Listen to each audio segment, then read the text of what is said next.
শুরুতেই জানতে চাচ্ছি পঞ্চগড়ের বোদা উপজেলার ভাসাইনগর এলাকার জনগণ, আপনারা সকলে কেমন আছেন? বাংলাদেশে এমনও মামলা আছে 20 বছর থেকে চলে, কোনো মামলার রায় হয় না, আছে না নাই? মিথ্যা মামলা চলতেছে, মানুষ জানে। জনগণ প্রস্তুতি নিতে হবে। আপনারা জানছেন এককালে ছোটকালে আপনারা ওই যে টিভি সিনেমা দেখেন না যে ভুয়া মামলা দিয়ে কাত থেকে কারে ফাঁসায়া জেলে দিচ্ছে, দেখেছেন আপনারা? ওই মিথ্যা, সম্পূর্ণটাই মিথ্যার উপরে চলে ওই যে চলচ্চিত্রের ছবিগুলো। বাংলাদেশের অবস্থা যেন এমন হয়েছে যে সত্যকার খুনি বাংলার জমিনে বুক ফুলে হাঁটতেছে, আর নিরীহ কোরআন প্রেমিক আল্লামা দেলোয়ার হোসেন সাঈদীর মতো জনপ্রেমিক কোরআন প্রেমিক ওলামায়ে কেরামকে ফাঁসির কাস্টে ঝুলানো হচ্ছে বাংলার মাটিতে, ঠিক কিনা? এই ইসকন কারা? এদের টার্গেট হচ্ছে এই পৃথিবীতে কোনো মুসলমান থাকতে পারবে না, সব মুসলমানকে হিন্দু হয়ে যেতে হবে, এটা এদের 1 নম্বর দাবি। জানেন খবর? খালি ঘুমায় থাকলে চলবে না, মাথা খোলা রাখেন। মুসলমানরা ইমান বিক্রির লড়াই চলছে এখন। জীবন দিয়ে হলেও, রক্ত দিয়ে হলেও, জান দিয়ে হলেও ইমান রক্ষা করবেন, কোরআন রক্ষা করবেন কারা? 2 হাত তুলে আল্লাহকে দেখান। الحمد لله نحمده ونستعينه ونستغفره ونعوذ بالله من شرور أنفسنا ومن سيئات أعمالنا، من يهد الله فلا مضل له ونشهد أن لا إله إلا الله وحده لا شريك له لا ضد له ولا ند له ولا مثل له، الذي أرسله الله تعالى بالحق بشيرا ونذيرا وداعيا إلى الله بإذنه وسراجا وقمرا منيرا.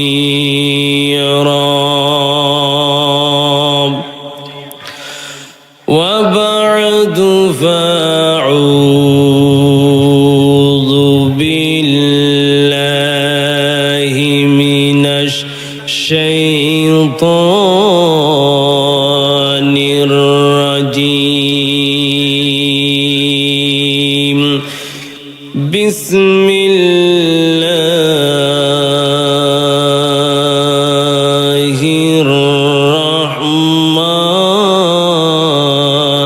الرحمن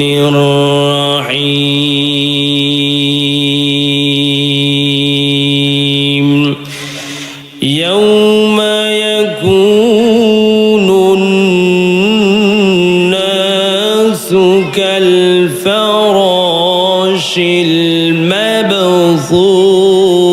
المبثوث.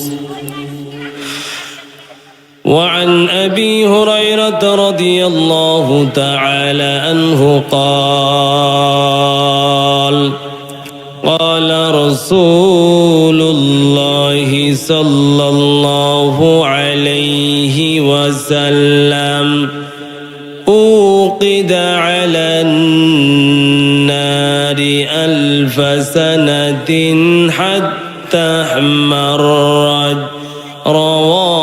رواه الترمذي أو كما قال النبي সাল্লাল্লাহু আলাইহি ওয়াসাল্লাম। আলা ইয়া সাকিনাল খসরিল মুআল্লাম সাতুদফানু আন কারিবিন ফিত তুরাবি। একটু সবাই আওয়াজ করে বলি লা ইলাহা ইল্লাল্লাহ, লা ইলাহা ইল্লাল্লাহ, লা ইলাহা ইল্লাল্লাহ। সময় থাকতে বান্ধবেলা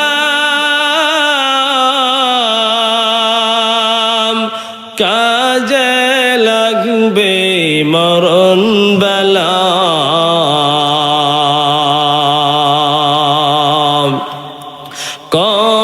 কবরেতে যাইবি রে মন তুই একলা, লা ইলাহা, একটু জোরে আওয়াজ করে বলি লা ইলাহা ইল্লাল্লাহ, লা ইলাহা ইল্লাল্লাহ, লা ইলাহা ইল্লাল্লাহ। বেফিদর ফরজন্দ पैदा ओ कुनाद तिफले रादर महद गुया ओ कुनाद, ला इलाहा इल्लल्लाह, ला इलाहा इल्लल्लाह मुहम्मदुर রাসূলুল্লাহ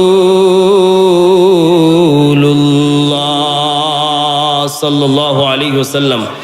ভাষাইনগর দারুল উলুম ইসলামী মাদ্রাসার উদ্যোগে তাফসিরুল কোরআন মাহফিলের সুযোগ্য সভাপতি সাহেব আল্লাহ পাক তার এই বান্দাকে কিয়ামতের মাঠে হাউজের কাউসারের পানি দিয়ে ধন্য করে দেন। সকলে বলুন আল্লাহুম্মা আমিন। আল্লাহ পাক যেন আজকের এই তাফসিরুল কোরআন মাহফিলকে কবুল করে নেন। সকলে বলুন আল্লাহুম্মা আমিন। মাহফিলের শুরুতেই সকলেই সমস্বরে মহামনিবের দরবারে আকাশ বাতাস মুখরিত করে শয়তানকে বিতাড়িত করার লক্ষ্যে, ঈমানি পরিচয় দেওয়ার লক্ষ্যে, অন্তরের কৃপণতা দূর করে মাওলা পাককে পাওয়ার জন্য আকাশ বাতাস মুখরিত করে সবাই প্রাণ ভরা আওয়াজ দিয়ে বলছি আল্লাহর দরবারে সবাই বলছি আলহামদুলিল্লাহ। অতঃপর অসংখ্য সালাম আমাদের নবীজির শানে, যিনি শাকে কাউসার, যিনি মদিনা কা তাজদার, যিনি সারা বিশ্বের পাপাচারী মানবতার বন্ধু। পৃথিবীতে একটাই হচ্ছে one of the world, hour leader, hour prophet Mohammad সাল্লাল্লাহু আলাইহি ওয়াসাল্লাম, যিনি একমাত্র নেতা, যিনি পৃথিবীতে সমস্ত সব কিছু বিসর্জন দিয়ে, যিনি সব সময় নিজের স্বার্থকে বিসর্জন দিয়ে মানুষের কল্যাণার্থে কাজ করেছেন। তার জান্নাতি কদমে আওয়াজ উঁচু করে কাদিয়ানী সম্প্রদায়ের থরথর করে যেন তাদের কলিজা কাঁপে, খতমে নবুয়াতের চাদরকে বুলন্দ করার লক্ষ্যে শেষ নবী মুহাম্মদ সাল্লাল্লাহু আলাইহি সাল্লামের জান্নাতি কদমে দুরুদ অবতরণের লক্ষ্যে সবাই বলছি সাল্লাল্লাহু আলাইহি ওয়াসাল্লাম। শুরুতেই জানতে চাচ্ছি পঞ্চগড়ের বোদা উপজেলার ভাষাইনগর এলাকার জনগণ, আপনারা সকলে কেমন আছেন? পিছনের ভাইরা মনে খুব একটু কি পেরেশানি কিনা ভাইজান, একটু বলবেন জোরে করে, পিছনের ভাইরা কেমন আছেন? পঞ্চগড়ের মানুষ এমনিতে কোরআন প্রিয়, ঠিক কিনা একটু জোরে বলেন তো ভাইজান। পঞ্চগড়ের মানুষ মাহফিল প্রিয়। এত শীতকে উপেক্ষা করে কাঠ ফাটা এই রৌদ্রে, প্রখর রৌদ্রে আপনারা কাজ করেছেন, তারপরে গভীর রাত্রে ধৈর্য সহকারে বসে আছেন। আল্লাহ পাক যেন কিয়ামতের মাঠে এই মাহফিলকে আমাদের নাজাতের ওসিলা বানিয়ে দেন। সকলে বলুন আল্লাহুম্মা আমিন।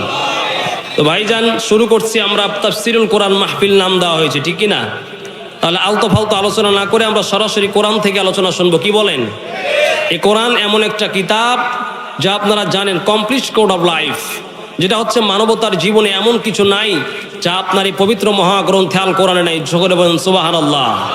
সব কিছু আল্লাহ পাক বলছেন তিবিয়ানাল লিকুল্লি শাই, যা কিছু জীবনের মধ্যে আছে অর্থনীতি, সমাজনীতি, রাষ্ট্র পরিচালনা, মাদ্রাসা পরিচালনা, ভার্সিটি পরিচালনা, সমাজ পরিচালনা, সব কিছু কোথায় আছে একটু জোরে আওয়াজ করে বলেন তো ভাইয়া। কি বিশ্বাস হয়? মুসলমান যে আমরা মনে করি শুধুমাত্র কোরআন থাকবে মসজিদের মধ্যে আর মাদ্রাসার মধ্যে হুজুর পড়াবে, ইমাম সাহেব নামাজ পড়বে, ঠিক কিনা? এটা আমরা মনে করি না? একটু জোরে বলেন। সমাজে ভুল ধারণা আছে। এই কোরআন হচ্ছে কমপ্লিট কোড অফ লাইফ, যেটা হচ্ছে পূর্ণাঙ্গ একটা জীবন ব্যবস্থা। কৃষিকাজের কথা কোরআনে আছে না নাই? ব্যবসার কথা কোরআনে আছে না নাই? ঘুষে সুদ, অন্যায়, অবিচার কথা আছে না নাই? স্বৈরাচারের বিরুদ্ধে কথা বলা হয়েছে না নাই? বৃদ্ধদের কথা বলা হয়েছে না নাই? যুবকদের কথা বলা হয়েছে, নারীদের কথা বলা হয়েছে। সম্মানিত ভাইরা আমার, আজ থেকে এই ভুল ধারণা দূর করেন। মনে করবেন যা পৃথিবীর কোথাও নাই, যেখানে পৃথিবীর মানুষের মন মস্তিষ্ক মস্প্রসূত থিওরি এবং মানুষের গবেষণা যেখানে শেষ হয়ে যায়, মহাগ্রন্থ আল কোরআনের কথা সেখান থেকে শুরু হয়। সকলে বলুন সুবহানাল্লাহ। তো বলছিলাম কোরআন থেকে আমরা আলোচনা করবো ইনশাআল্লাহ। একটি আয়াতে কারিমা আমি তেলাওয়াত করেছি সূরাতুল কারিয়া থেকে। আল্লাহ পাক যদি তৌফিক দান করেন, আমি এই আয়াতটার আলোকে দীর্ঘক্ষণ কথা বলার চেষ্টা করব, আপনাদের ধৈর্যর ওপরে যতক্ষণ কোলায় ইনশাআল্লাহ। একটু মেহরবানি করে শুরুতে বলেন তো, হাত উঠায় দেখান তো, আখেরি মোনাজাত না করে কে কে চলে যাবেন? হাত উঠায় দেখান একটু। কি খবর? তাহলে আখেরি মোনাজাত না করে চলে যাবেন কে কে? ইনশাআল্লাহ। তাহলে আমরা একটু জোরে বলি, আখেরি মোনাজাত না করে ইনশাআল্লাহ যাব না। আল্লাহ পাক সকলকে তৌফিক দান করেন। কে কোন দিকে যাচ্ছে ধরে রাখবেন, কষ্ট নেবেন না। আজকের এই মাহফিলটা এই মুহূর্তে আছে, কালকে তখন পাবেন। একটু জোরে বলুন। এখন এই মাহফিলটা কি সাধারণ মাহফিল নাকি? রাসূল সাল্লাল্লাহু আলাইহি ওয়াসাল্লাম বলছেন সহিহ মুসলিমের হাদিস, ইজা মাসতামা কওমুন বাইতিম মিন বুয়ুতিল্লাহি ইয়াতলুনা কিতাবাল্লাহি ওয়া ইয়াতাদারাসুনা বাইনাহুম ইল্লা নাযালাত আলাইহিমুস সাকিনা। পয়গম্বর বলেন, যেখানে কোরআনের আলোচনা হয়, দুনিয়ার সেই জায়গাটার সাধারণ জায়গা না, সেটা হচ্ছে একটা জান্নাতের টুকরা হয়ে যায়। আমার ভাইরা, পঞ্চগড় ভাষাই নগরের মুসলমান ভাইয়া, দিলের কানটাকে খাড়া করে শুনতে হবে। এই দুনিয়ায় মানুষের বসবাস, প্রিয় ভাইয়া, গভীর মনোযোগ দিয়ে শুনবেন। ডানে বামে দেখার সময় নাই রে বাবা। পবিত্র কোরআনুল কারীম থেকে অনেক কষ্ট করে দূর সফর করে আসলাম। এই কোরআনের বাণী আল্লাহ পাক বলে, বান্দা এই দুনিয়ায় কি আমল করছো, কোন দিকে যাচ্ছ, ডানে যাচ্ছ, বামে যাচ্ছ, কোরআনের বিরুদ্ধে কণ্ঠ বড় করবা, হাত বড় করবা, খবরদার। আল্লাহ বলে, বান্দারে তোমার এই দুনিয়া শেষ নয়। ভাষাই নগরের মুসলমান, পদ্মার আড়ালের মা, আমার আল্লাহ বলছেন, বান্দারে এই কিয়ামতের ময়দান, দুনিয়া শেষ হওয়ার পর কিয়ামতের ময়দান যখন শুরু হবে, আমার আল্লাহর পবিত্র কোরআনুল কারীমের আলোকে আমি গবেষণা করে নিজের এই ছোট্ট জ্ঞানে পেয়েছি। আমার আল্লাহ বলেন, বান্দারে দুনিয়ার এই জমিনটা শেষ হওয়ার পর কিয়ামতের ময়দান আছে, কিয়ামতের ময়দান। ওই ময়দান ডানেও দেখবেন না, বামে দেখবেন না, আমার দিকে তাকান। আল্লাহ বলে, এই দুনিয়ায় যত বড় দাপটশালী বাদশা হও, যত বড় ব্যবসায়ী হও, যত বড় কোটিপতি হও, যত বড় মন্ত্রী হও, যত বড় মিনিস্টার হও, আল্লাহ বলেন, ইয়াউমা ইয়াকুনুল নাসু কাল ফারাশিল মাবথুস। তাফসীরুল কোরআনুল কারীম করছি। আল্লাহ বলছেন, ইয়াউমা ইয়াকুনুন নাসু কাল ফারাশিল মাবথুস। ইয়াউমা মানে আল্লাহ বলেন সে কিয়ামতের দিন, ইয়াকুনুন নাসু, ইয়াকুনু মানে হয়ে যাবে অথবা হয়েছে, ইয়াকুনুন নাসু কাল ফারাশিল মাবথুস। কাল মানে মতো, কাপ মানে আরবিতে বলা হয় উদাহরণ, এক্সাম্পল, ফর এক্সাম্পল যে আমরা বলি উদাহরণ। আল্লাহ বলছেন কাল ফারাশিল মাবথুস। ফড়িং চিনেন আপনারা? ফড়িং, ফড়িং আরবিতে বলা হয় আল ফারাশ মানে ওই ফড়িং। আর আল্লাহ বলছেন মাবথুস মানে বিক্ষিপ্ত পতঙ্গ।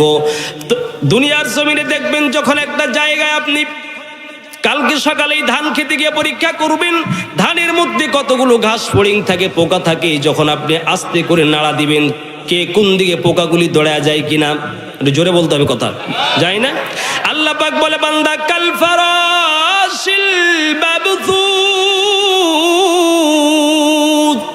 ওই দিন বান্দারে বান্দা, মানুষগুলি হয়ে যাবে ওই বিক্ষিপ্ত কীট পতঙ্গের মতো। বিক্ষিপ্ত কীট পতঙ্গগুলো যেমন দুনিয়ায় দেখবা এক জায়গায় পোকা থাকলে নাড়া দিলে যেমন কে কোন দিকে জানের ভয়ে পালায়া যায়। এ ভাষাই নগরীর ভাইয়া আমার দিকে তাকান, ও পদ্মার আড়ালের মা, ডানে বামে দেখা যাবে না, কোরআন থেকে কথা বলছে। আল্লাহ বলেন কাল ফারাশিল মাবসুদ। এ ভাইয়া দিলটাকে নরম করে শুনতে হবে, দুইটা চোখের পানি আজকে ফেলতেই হবে আমার ভাইরা। আল্লাহ পাক বলছেন বান্দার কাল ফারাশিল মাবসুদ। সেই দিন কিয়ামতের মাঠে যে যত বড় পাওয়ারফুল বাদশা হোক না কেন, কিয়ামতের মাঠে সবাই ওই বিক্ষিপ্ত ফড়িংগুলি, যেমন দেখবেন আপনি ধান খেতে গিয়ে এখন আগুন লাগাই দেন, দেখবেন ওই পোকাগুলিকে ডানে বামে দিক বিদিকে দিকভ্রান্ত হয়ে ছুটে পালিয়ে যাবে। কিসের জন্য? জীবন বাঁচার জন্য। ওই যে বিক্ষিপ্ত কীট পতঙ্গগুলি যেমন জীবন বাঁচানোর জন্য ডানে বামে দিক ভুল করে পালিয়ে যায়, চলে যায়, আল্লাহ বলছেন কিয়ামতের মাঠে মানুষগুলি সব সেই দিন ওই পোকার মতো হয়ে যাবে। এটা হচ্ছে আয়াতের সরল অনুবাদ। এখন আল্লাহ পাক এই পবিত্র কোরআন থেকে শোনাচ্ছি, এ পঞ্চগড়ের মুসলমান ভাইয়া, ডানে বামে না আমার দিকে তাকান। আল্লাহ পাক বলেন সেই দিন মানুষেরা কিয়ামতের মাঠে মানুষেরা দিকভ্রান্ত হয়ে বিক্ষিপ্ত পোকামাকড়ের নাই জাহান্নামের আগুন থেকে পালাতে চাইবে। দিলটাকে নরম করে এই হৃদয়টাকে গভীর মনোযোগ লাগাই দিন কোরআনের সঙ্গে। আল্লাহ বলেন এই আয়াতের তাফসীর শোনাচ্ছি। আল্লাহ পাক বলেন পবিত্র কোরআনুল কারীমের মধ্যে আল্লাহ পাক বলেছেন বান্দারে কিয়ামতের ময়দানে তোমার কি অবস্থা হবে। ও বান্দা শোনো, আল্লাহ পাক পবিত্র কোরআনের মধ্যে বলেছেন সেই দিন মানুষেরা বিক্ষিপ্ত পোকামাকড়ের মতো হয়ে যাবে। আমার আল্লাহ পাক ডাক দিয়ে শোনাচ্ছেন বান্দা, এক নম্বর কথা আমি বললাম সূরাতুল কারিয়ার মধ্যে। দুই নম্বর শোনো, আমার আল্লাহ রব্বুল আলামিন বলেন ও বান্দা শোনো বান্দা, সেই দিন কিয়ামতের ময়দানে আমি রব্বুল আলামিন তোমার জন্য, আল্লাহ বলেন কিয়ামতটা হবে, বিশ্বাস করেন তো আপনারা সবাই? একটু জোরে চিল্লায়া বলেন। কত বড় রানী বাদশা ফেরাউন ছিল, তারা কি আসি? জোরে বলেন। ফেরাউন ছিল, তারা কি আসি? হামান ছিল, তারা কি আসি? কারণ ছিল, তারা কি আসি? এই বাংলাদেশের দিকে তাকায় দেখেন কত বড় বড় ক্ষমতার দাপট দেখা বললো আমাকে আর ক্ষমতার মসনদ থেকে তাড়ানোর মতো কেউ নাই, আছে না নাই?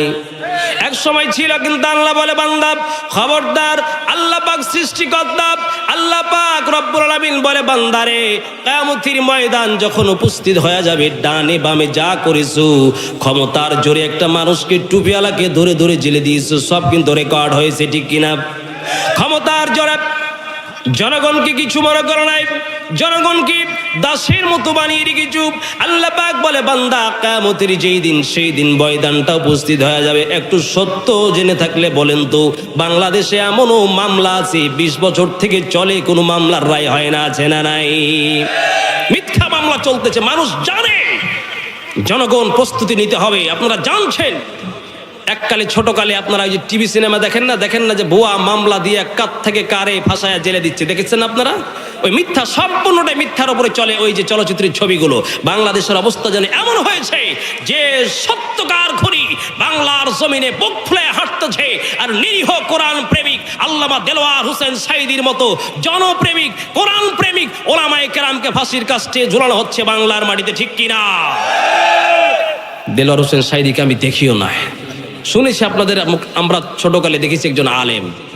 তো দেখেন এই বাংলার জমিনে কত খুনিরা ঘুরতেছে, লক্ষ লক্ষ মানুষকে খুন করতেছে, গুম করতেছে, গুম করে যারা খুনি তারা বাংলায় বুক ফুলায় ঘুরতেছে, আর নিরীহ ওলামায়ে কেরামকে প্রায় 2000 আলেমের উপরে মিথ্যা মামলা দেওয়া হয়েছিল, ঠিক কিনা? কোথায় ক্ষমতা আজকে? কোথায় ক্ষমতা? গবেষণার দাবিতে বলছি, কেউ যদি ক্ষমতা পেয়ে বেশি বাহাদুরি করে তার জন্য আল্লাহ এক্সাম্পল রেখেছেন কোরআনুল কারীমে। ফেরাউনের দিকে তাকাও। আরে ফেরাউন এত বড় কাঠা কাফের বেঈমান, তাফসীরের কিতাবে উল্লেখ করা হয়েছে ফেরাউন এত বড় প্রভাবশালী হয়ে গেল, শেষ পর্যন্ত বলল আনা রাব্বুকুমুল আলা। আল্লাহ বলতে আর দ্বিধা করলো না, বলল আমি আল্লাহ। এত বড় খোদা দাবিকার সেই মিথ্যা বর্বর স্বৈরাচার হয়েছিল। ফেরাউনের গায়ে কোনোদিন এক টুকরা জ্বর পর্যন্ত হয় নাই, দীর্ঘ শাসন করেছে, নিপীড়ন করেছে, জুলুম করেছে। আজকে তাকান ফেরাউন কোথায় গেল? দীর্ঘ 15 বছর 16 বছর বাংলায় যারা শাসন করেছে, আজকে দেখেন আজকের এই দিনে তাদের ফাঁসির কার্যকর হয়ে গেছে। ক্ষমতার উলট পালট কে করেন? জোরে চিল্লায়া বলেন। এই জন্য কেউ কোনো ক্ষমতা নেই। আপনার পরিবার ও সম্পদ আছে 50 বিঘা, দাপট আর কিছু নেই।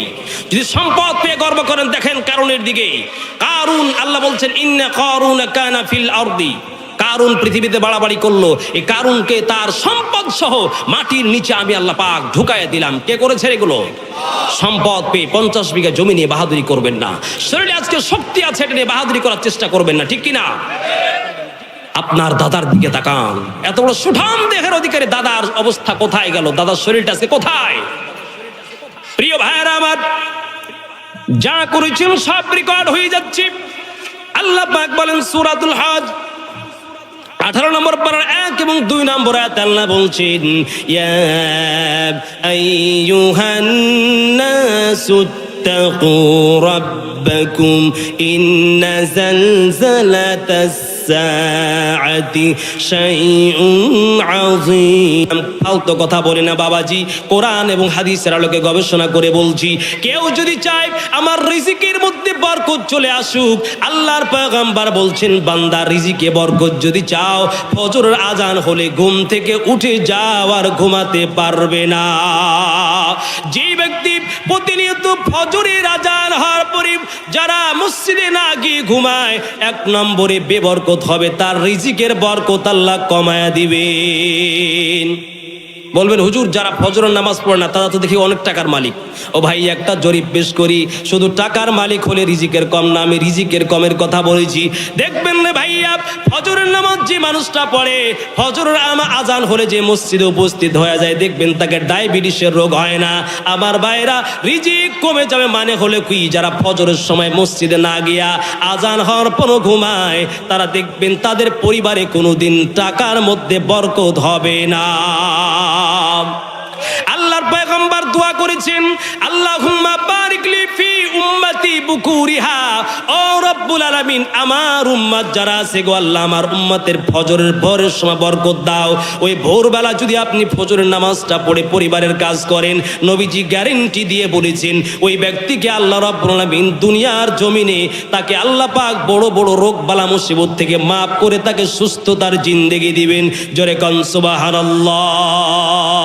ও মুসলমান দাঁড়াও তুমি, সাথে নিয়ে যাও কোরআন খানি, গোরাদারের বিপদ ছানিতে পথ চলিতে কি পারবে তুমি? কি কোরআন নিয়ে যাবেন তো ভাইয়া? তাহলে বোঝা গেল কি ফজরের সময় ঘুমাবেন? এটা আবার জরিপ পেশ করি। ডক্টর মরিস বুকাইলি একজন সায়েন্সবিদ ছিলেন, তিনি বলছেন in the morning to tell us to rise early to bed and early to rise, যে তাড়াতাড়ি ঘুমাবে এবং তাড়াতাড়ি উঠবে তার জন্য বরকত রয়েছে। কি মেক্স এ ম্যান হেলথি, সে ব্যক্তি যে তাড়াতাড়ি ঘুমাবে এবং তাড়াতাড়ি উঠবে, ওই ব্যক্তির শরীর স্বাস্থ্যতে সুস্থ থাকবে এবং তাকে দুনিয়ার কোনো রোগ বালা মুসিবত স্পর্শ করবে না। সুবহানাল্লাহ বলেন, আরো জোরে বলেন সুবহানাল্লাহ। আমার ভাইয়েরা, জরিপ পেশ করে যায় গবেষণার আলোকে বলছি, কোন বান্দা যদি ফজরের আজানের সময় উঠে যায়, উঠার পরে 2 রাকাত নামাজ পড়ে যদি ওই ফজরের স্নিগ্ধ বায়ুতে যদি একটু শ্বাস প্রশ্বাস গ্রহণ করে, গবেষণার আলোকে বলছি আল্লাহ রাব্বুল আলামিন ফজরের নামাজের সময় জান্নাত থেকে একটু তার জান্নাতের বায়ুগুলি আল্লাহ দুনিয়ায় ছেড়ে দেন। যে ব্যক্তি আজকের মেডিকেল সায়েন্স বলে, যে ব্যক্তি ফজরের আজানের সময় উঠে বড় বড় করে শ্বাস প্রশ্বাস নিবি, আজকের বিজ্ঞান বলেছে বান্দা যখন অক্সিজেন গ্রহণ করে, আমরা অক্সিজেন গ্রহণ করে বেঁচে থাকি, ঠিক কিনা? যখন আপনি ফজরের সময় বড় বড় করে শ্বাস নেন, আজকের বিজ্ঞান বলে ওই ব্যক্তি যদি বড় করে শ্বাস নেয় তাহলে তার শ্বাসকষ্ট রোগ থেকে আল্লাহ তাকে চিরতরে মুক্ত করে দিবেন। কেন? ওই যে স্নিগ্ধ বায়ু, ফজরের সময়ের বায়ু। আপনার ছেলে স্টুডেন্ট, তাকে আপনি রাত্রে তাড়াতাড়ি ঘুমাই দেন আর ফজরের সময় তাড়াতাড়ি উঠান। ওই ফজরের বায়ুর মধ্যে আজকে বিজ্ঞান বলেছে আমরা যখন সকালবেলা সারাদিন বায়ুতে অক্সিজেন গ্রহণ করি, তখন অক্সিজেন থাকে বায়ুর মধ্যে 14%, আর সকালের যে স্নিগ্ধ বায়ু রয়েছে ওই বায়ুতে অক্সিজেনের পরিমাণ আল্লাহ রাব্বুল আলামিন 13 থেকে 23 গুণ বাড়ায় দেয়। সুবহানাল্লাহ বলেন। অক্সিজেন কি জানেন? অক্সিজেন না হলে আপনি বাঁচতেই পারেন না। এই জন্য ফজরের আজানের সময় আপনার সন্তানকে জাগ্রত করেন, উঠে যান, ঘুমাবেন না। আমাদের মুসলমানদের একটা বড় মূর্খতা কি জানেন? আমরা গভীর রাত পর্যন্ত 4 স্টলে বসে খালি বক বক বক বক করি, আর ফজরের সময় গিয়ে আমরা আর সূর্য ওঠার আগে উঠতে পারি না, ঠিক কিনা? নবীজির সুন্নাত হচ্ছে, আজকের মেডিকেল সায়েন্সও বলছে, কেউ যদি রাত্রি 9টার মধ্যে ঘুমাতে পারে আর সুবে সাদিকের আগে ফজরের আজানের সময় উঠতে পারে, তাহলে ওই ব্যক্তির ঘুমের মধ্যে আল্লাহ পাক এনজাইম নামে একটা পদার্থ রেখেছেন, যার ঘুম যত বেশি রাত্রিবেলা ওই ব্যক্তির সুস্থতার গ্যারান্টি আল্লাহ পাক দিয়েছেন। আল্লাহ বলছেন ওয়াজআলনাল লাইলা লিবাসাও ওয়াজআলনান নাহারা মাআশা। আল্লাহ বলছেন বান্দারা, এই রাত্রি ঘুমার জন্য দিয়েছি, রাত্রিবেলাকে আমি তোমার জন্য আবরণ বানিয়ে দিয়েছি। দিনের বেলা 7 ঘন্টা ঘুমাবা। বান্দা কেউ যদি এশারের নামাজ পড়ে তাড়াতাড়ি ঘুমায় যায়, আবার যদি ফজর আজানের সময় উঠতে পারে, এই বান্দা মধ্যবর্তী সময় যদি ঘুমায় থাকে, এই পুরা ঘুমন্ত সময়টা আল্লাহ পাক তার নফল নামাজের মতো নেকি দান করবেন। এশারের নামাজ জামাতে পড়বেন, আবার ফজরের নামাজ জামাতে পড়বেন, এশারের নামাজ পড়ে ঘুমিয়ে যাবেন। যে এশারের নামাজ পড়ে ঘুমিয়ে গেল, রসুলের একটা অভ্যাস ছিল এশারের আগে তিনি ঘুমাতেন না। কারিহা রাসূল সাল্লাল্লাহু আলাইহি ওয়াসাল্লাম আই ইয়ানুমা ক্বাবলাল ইশা, নবীজি এশারের নামাজের আগে ঘুমাতে পছন্দ করতেন। আর ও আই ইয়াতাকাল্লামা বাদাল ইশা, আর এশারের নামাজের পরে তিনি কথা বলা পছন্দ করতেন। যারা এশারের নামাজের পরে কথা বলে তাদের প্রতিনিয়ত হার্ট অ্যাটাক বেশি পরিমাণ বাড়তে থাকবে। এজন্য এশারের নামাজ পড়ে ঘুমিয়ে যাবেন। বকবক করে স্টলে গিয়ে আপনি রাত যাপন করবেন না। আল্লাহ পাক বোঝার তৌফিক দান করেন। আল্লাহ বলছেন বান্দা, ইয়া আইয়ুহান নাসুত্তাকু রাব্বাকুম ইন্না যালযালাতাস সাআতি শাইউন আযীম। আল্লাহ বলে বান্দা, ওই দিনকে তোমাদের রবকে ভয় করো। ইন্না যালযালাতাস সাআতি শাইউন আযীম। সূরাতুল হাজ 18 নম্বর পারার 1 নম্বর আয়াতে আল্লাহ বলছেন, এই দিন কিয়ামতের ময়দানটা হবে, ওই ময়দান এত প্রকট আকার ধারণ করবে। বান্দারে শোনো, আল্লাহ বলেন সূরাতুল হাজ 18 নম্বর পারার 2 নম্বর আয়াতে বলেন, ইয়াউমা তারাউনাহা তাযহালু কুল্লু মুরদিআতিন আম্মা আরদাআত ওয়া তাদউ কুল্লু যাতি হামলিন হামলাহা ওয়া ترى الناس سكارى وما هم بسكارى ولكن عذاب الله شديد। আল্লাহ বলে বান্দা, ও ভাষাইনগরের মুসলমান ভাইরা, 15 বছর এই উন্মুক্ত কণ্ঠে কথা বলতে পারি নাই, আপনারাও শুনতে পারে নাই। ভাই আমার দিকে তাকান। আল্লাহ বলে বান্দারে, ইয়াউমা তারাউনাহা, ওই দিন কিয়ামত থেকে যখন তুমি দেখবে, তারাউনাহা তাযহালু কুল্লু মুরদিআতিন আম্মা আরদাআত, বুঝাচ্ছি কিয়ামতের মাঠে মানুষের অবস্থা কেমন হয়ে যাবে। আল্লাহ বলেন তাযহালু কুল্লু মুরদিআতিন আম্মা আরদাআত, তাদাও মানে ভুলে যাওয়া। দেখবেন আপনি যখন বিপদে পড়েন, আপনার ছোট্ট সন্তানটা ডাক দিলেও কেমন করেন, বুঝেন না, ঠিক কিনা? যেদিন বিপদে পড়বেন সেদিন দেখেন ছোট সন্তান আব্বা বললেও মনে থাকে না। আল্লাহ বলে বান্দারে, এই যে উঠতেছে কেন আঙ্কেল, এই যে প্লিজ। আল্লাহ পাক বলেন বান্দারে, তাযহালু কুল্লু মুরদিআতিন, ও কিয়ামতের ময়দান যখন আসবে, আপন মা যে সন্তানকে লালন পালন করেছে, আল্লাহ বলেন সেই দিন আপন মা কিন্তু আপন দুগ্ধপোষ্য সন্তানকে ভুলে যাবে। আপন পদ্মারালের মা, আল্লাহ বলেন তাযহালু কুল্লু মুরদিআতিন, কুল্লু মুরদিআ মানে যারা দুধ পান করায়, আল্লাহ বলেন কুল্লু মুরদিআতিন আম্মা আরদাআত, যে মা আপন সন্তানকে দুধ পান করিয়েছে, মা কিন্তু সন্তানকে ভুলে যাও। সন্তান ডাক দিবে, রে মা। সন্তানের ডাক শুনে মা পালিয়ে যায়, বলবে বাবারে আমি তোমাকে চিনি নাই। তামাম বিশ্বের মানুষগুলি পাগল হয়ে যাবে। ভাষাইনগরের যুবক ভাইয়া, করুণায় বিরুণায় করে বলি রে যুবক, এই রাতটা হতে পারে আপনার শেষ রাত। আল্লাহ বলেন তোমার মা তোমাকে ভুলে যাবে, কিয়ামতের ময়দানে সবাই পাগল পারা হয়ে যাবে। ভাইয়া, সবাই পাগল হয়ে ডানে বামে ছুটতে থাকবে, পালাবে, কেউ কারো পরিচয় নেবে না। ওই পাগল অবস্থায় সবাই বলবে আজকে বুঝি সবাই বুঝি মানুষেরা বুঝি নিশাগ্রস্ত। পাগল দেখবেন নিশাগ্রস্ত যারা, তারা টলমল করে, ঠিক কিনা? হুঁশ থাকে না, অজ্ঞান হয়ে যায়। আল্লাহ বলেন ওয়ালাকিন্না আযাবাল্লাহি শাদীদ। আল্লাহ বলবেন আরে বান্দারা, আজকে কেউ পাগল না, ওই দুধ যেই সন্তানকে ডেলিভারি করাতে গিয়া কত কষ্ট করেছে, 9 মাস 10 দিন মা পেটে ধারণ করেছে, আল্লাহ বলবে না না, আজকে মা পাগল হয়ে যায় নাই, পেরেশানির কারণে কিয়ামতের ময়দানে মা সন্তানকে ভুলে গেছে। আমার ভাইরা, এই ছিল একটা তথ্য।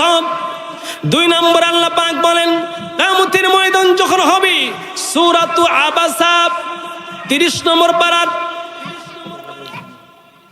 30 থেকে 36 নম্বর আয়াতে আল্লাহ পাক বলছেন, ইয়াউমা ইয়াফিরুল মারউ মিন আখিহি ওয়া উম্মিহি ওয়া আবিহি ওয়া সাহিবাতিহি ওয়া বানিহি। আল্লাহ পাক বলে, বান্দা, ও মুসলমান ভাইরা, ও যুবক ভাইয়া, ডানে বামে নয়, আমার দিকে তাকান, কলিজাটা উজাড় করে কথা বলি, কান দিয়ে শুনতে হবে রে ভাইয়া, বাবাজি, গভীর রাতে মনোযোগ দিয়ে শুনতে হবে কোরআনের কথা। আল্লাহ পাক বলেন, ইয়াউমা, ওই দিন, ইয়াফিরু মানে পালিয়ে যাবে, ইয়াফিরুল মারউ মানুষরা পালিয়ে যাবে। কোন দিন? মানুষরা সেই দিন পালিয়ে যাবে মিন আখি, আপন ভাই, কিয়ামতের ময়দানে ছোট ভাই বড় ভাইকে খুঁজবে আর বলবে, ভাইয়া,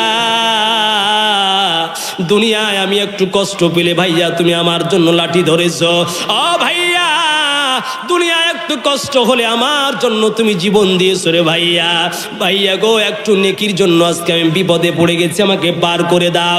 ভাইয়া ডাক দিয়ে বলবে, না না, ওই দুনিয়ায় আমার কোনো ভাই ছিল না। আল্লাহ পাক গভীর মনোযোগ দিবেন, গভীর রাত্রে যদি এক ফোঁটা চোখের পানি ফেলতে পারেন, নবীজি বলেন, যেই চোখের পানি পড়ে আল্লাহর ভয়ে, আমি কথা দিলাম ওই চোখকে আল্লাহ কোনোদিন জাহান্নামের আগুনে দিবেন না। এই গভীর রাতে বাবা মনটাকে নরম করবেন, মুসাফির মানুষ, আখিরি মোনাজাত না করে কেউ যাবেন না, আল্লাহর কাছে ধরা থাকবেন। আল্লাহ পাক বলে, বান্দারে, এই দুনিয়ায় তোমার আপন ভাই কত মায়া। আল্লাহ পাক বলেন, ইয়াউমা ইয়াফিরুল মারউ মিন আখি, আপন ভাইয়ের থেকে ভাই পালায়া যাবে। ছোট ভাই বলবে, ভাইয়া, একটু নেকির জন্য আমি ধরা পড়ে গেছি আল্লাহর দরবারে গো ভাইয়া, ও ভাইয়া, আমার ঘরে খাবার না থাকলে তুমি খবর রেখেছিলা ভাইয়া, ও ভাইয়া, আপন মা মরে গেলে মায়ের মতো ছায়া দিয়ে আদর দিয়ে তুমি আমাকে রক্ষণাবেক্ষণ করেছো, বড় করেছো রে ভাইয়া, ও ভাইয়া, আজকে কিয়ামতের ময়দানে আমি নেকির জন্য ঠেকে গেছি, পালায়া যাবে। ভাই ডাক দিয়ে বলবে, না না না, দুনিয়ায় আমার কোনো ভাই ছিল না, 1 নম্বর ভাইও পালায়া গেল। আল্লাহ এরপরে বলেন, ওয়া উম্মিহি ওয়া আবিহি ওয়া সাহিবাতিহি ওয়া বানিহি। যে আপন মা দুনিয়ায় আপনার জন্য, আপন মা নিজের জীবনটাকে কুরবান করে দিয়েছে, 9 মাস 10টি দিন মা আপনাকে কুলির মতো বহন করেছে। আজকের মেডিকেল সায়েন্স বলে, মা ডেলিভারি যন্ত্রণা সহ্য করতে গিয়ে এত পরিমাণ কষ্ট পেয়েছে, ওই মায়ের এক ডেলিভারি যন্ত্রণার কষ্ট যদি 40 জন যুবককে দেওয়া হয়, আজকের মেডিকেল সায়েন্স একটা জরিপ পেশ করেছে, তাহলে ওই 40 জন যুবক জায়গায় 7 বার ইন্তেকাল করবে। আল্লাহ পাক মায়ের বুকটাকে এত শক্ত করে দিয়েছেন, ওই মা এত বড় রক্তে রক্তাক্ত হয়ে গেছে। আপনার সন্তান যখন, আপনি যখন সন্তান হয়ে দুনিয়ায় পড়েছেন, সন্তানের আওয়াজ যখন মায়ের কানে পৌঁছেছে, আল্লাহ বলেন, ওই মায়ের কানে সন্তানের ওই আওয়াজটা, ওটা কান্নার আওয়াজ নয়। মা বেহুশ হয়ে, মা ওই রক্তাক্ত হয়ে বেহুশ হয়ে পড়ে আছে, ওই সন্তানের কান্নার সাথে আমি অক্সিটোসিন নামে একটা ওষুধ দিয়ে মাকে আমি সুস্থতার আওয়াজ করে দে।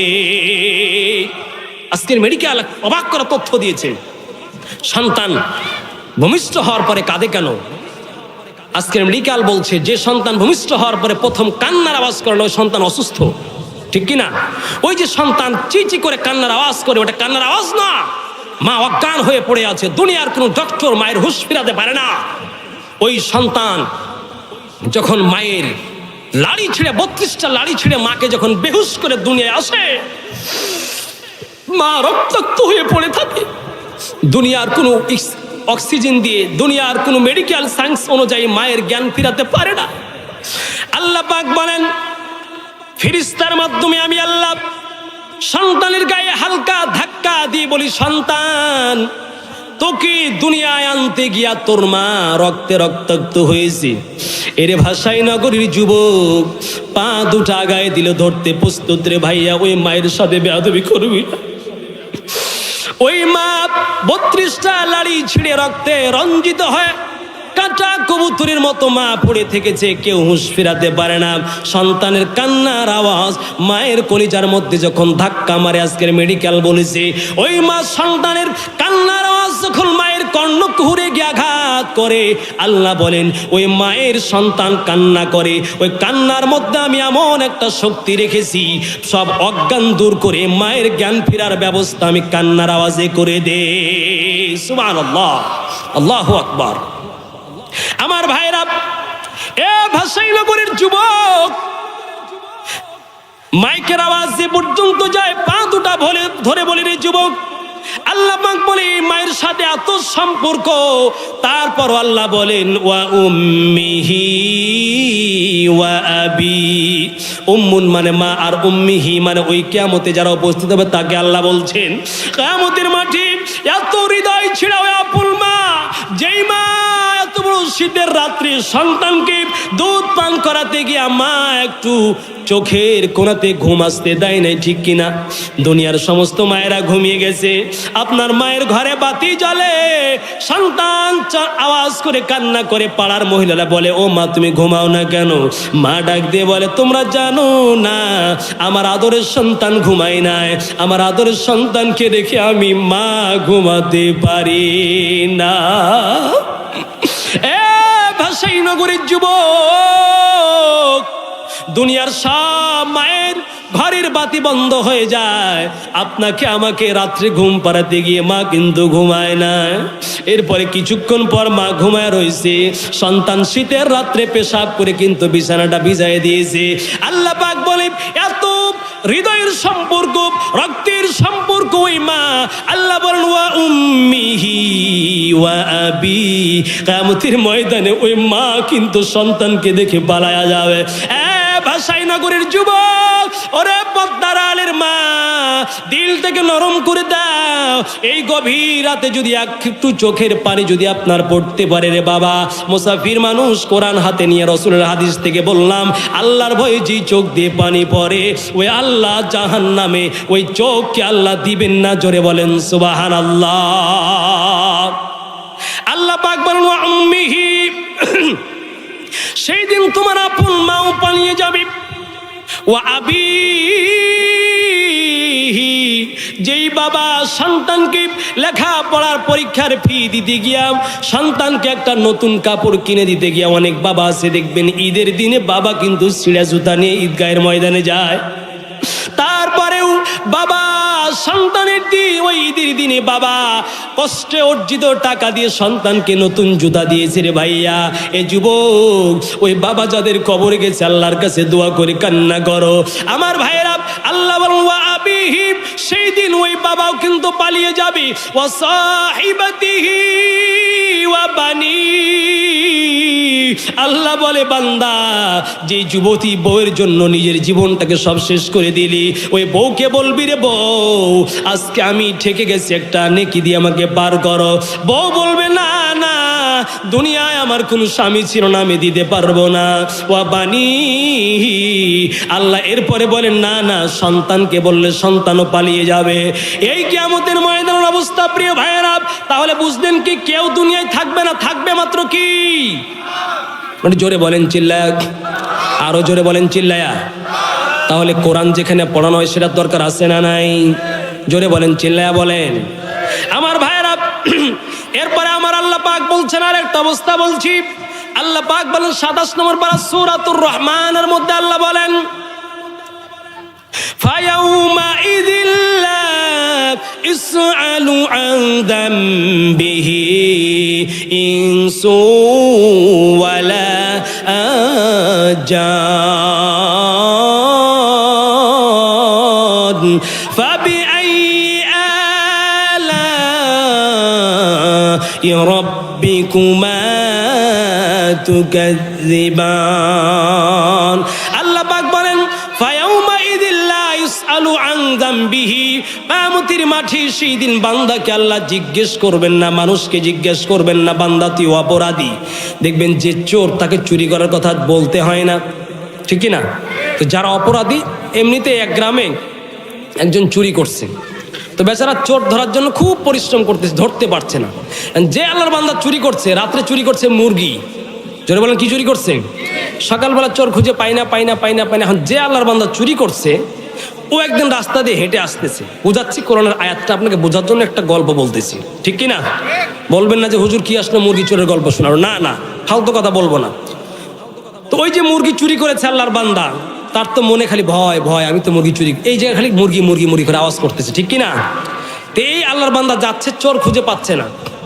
হঠাৎ যখন ওই মুরগি চোর ওই মালিককে দেখছে, দেখা মাত্রই বলছে আমি কিন্তু আপনার মুরগি চুরি করিনি। কে বলছে? ওই চোর। তো চোরকে কি সে জিজ্ঞেস করেছে? করে নাই। কিন্তু ওই যে চোর চোর চোর, তার মনের মধ্যে একটা ভয় কাজ করতেছে। আল্লাহ পাক বলছেন সূরা রহমান 27 নম্বর পারা 39 নম্বর আয়াতে আল্লাহ বলছেন ফায়াউমা ইযিল্লা ইসআলু আন যামবিহি ইনসু ওয়ালা জান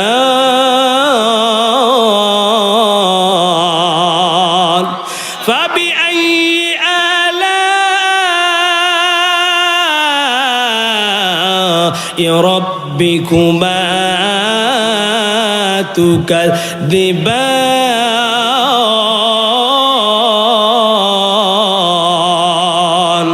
আল্লাহ পাক বলেন ফায়াউমা ইযিল লা ইউসআলু, ওই দিন লা ইউসআলু জিজ্ঞাসা করা হবে না, আন জামবিহি তার গুনাহ সম্পর্কে, ইনসু ওয়ালা জান, ইনসান মানে মানুষ, ওয়ালা জান নুন মানে জিন। আল্লাহ বলেন জিজ্ঞেস করা হবে না। কেন জিজ্ঞেস করা হবে না? আল্লাহ উত্তর দিচ্ছেন। আল্লাহ বলেন ইউরাফুল মুজরিমুনা বিসিমাহুম ফায়ুখাযু বিন নাওয়াসি ওয়াল আকদাম ফাবিআইয়ি আলা'i রাব্বিকুমা তুকাযযিবান। আল্লাহ বলেন ইউরাফুল, ওই যে মুরগি চোরকে দেখে মালিক যেমন চিনতে পেরেছে কারণ সে চোর, আল্লাহ বলেন ইউরাফুল মুজরিমুনা বিসিমাহুম। আল্লাহ বলেন সেই দিন চোরদেরকে যারা জাহান্নামী, ওদেরকে বিসিমাহুম চিহ্ন দেখে চিনাই যাবে এরা জাহান্নামী। এরপর আল্লাহ বলেন ফায়ুখাযু বিন নাওয়াসি ওয়াল আকদাম। ও ভাষাইনগরের যুবকেরা, ও ভাষাইনগরের পদ্মার আলের মায়েরা রে আমার, এ মা গভীর মনোযোগে এই দিকে তাকান। আল্লাহ বলেন চিনা যাবে জাহান্নামীদেরকে, নিজে থেকেই চিনা যাবে। ফায়ুখাযু বিন নাওয়াসি ওয়াল আকদাম। আল্লাহ বলেন এরপর জাহান্নামীদেরকে, রে ভাই আমার দিকে তাকান, দিলটা নরম করে, জাহান্নামে যদি আপনি চলে যায় বাঁচার কোনো পথ নাই। আমার আল্লাহ বলেন ফায়ুখাযু, আমি তাদেরকে ধরবো, বিন নাওয়াসি ওয়াল আকদাম। নাওয়াসি মানে হলো সামনের চুল ধরবো, ওয়াল আকদাম আর আমি তার পা ধরে, চুল আর পা ধরে থেকে জাহান্নামে ফেলাইয়া দিব। আল্লাহ বলবেন বান্দারে হাদিহি জাহান্নামুল্লাতী ইউকাযযিবু বিহাল মুজরিমুনা ইয়াতুফুনা বাইনাহা ওয়া বাইনা হামীমিন আন ফাবিআইয়ি আলা'i রাব্বিকুমা তুকাযযিবান।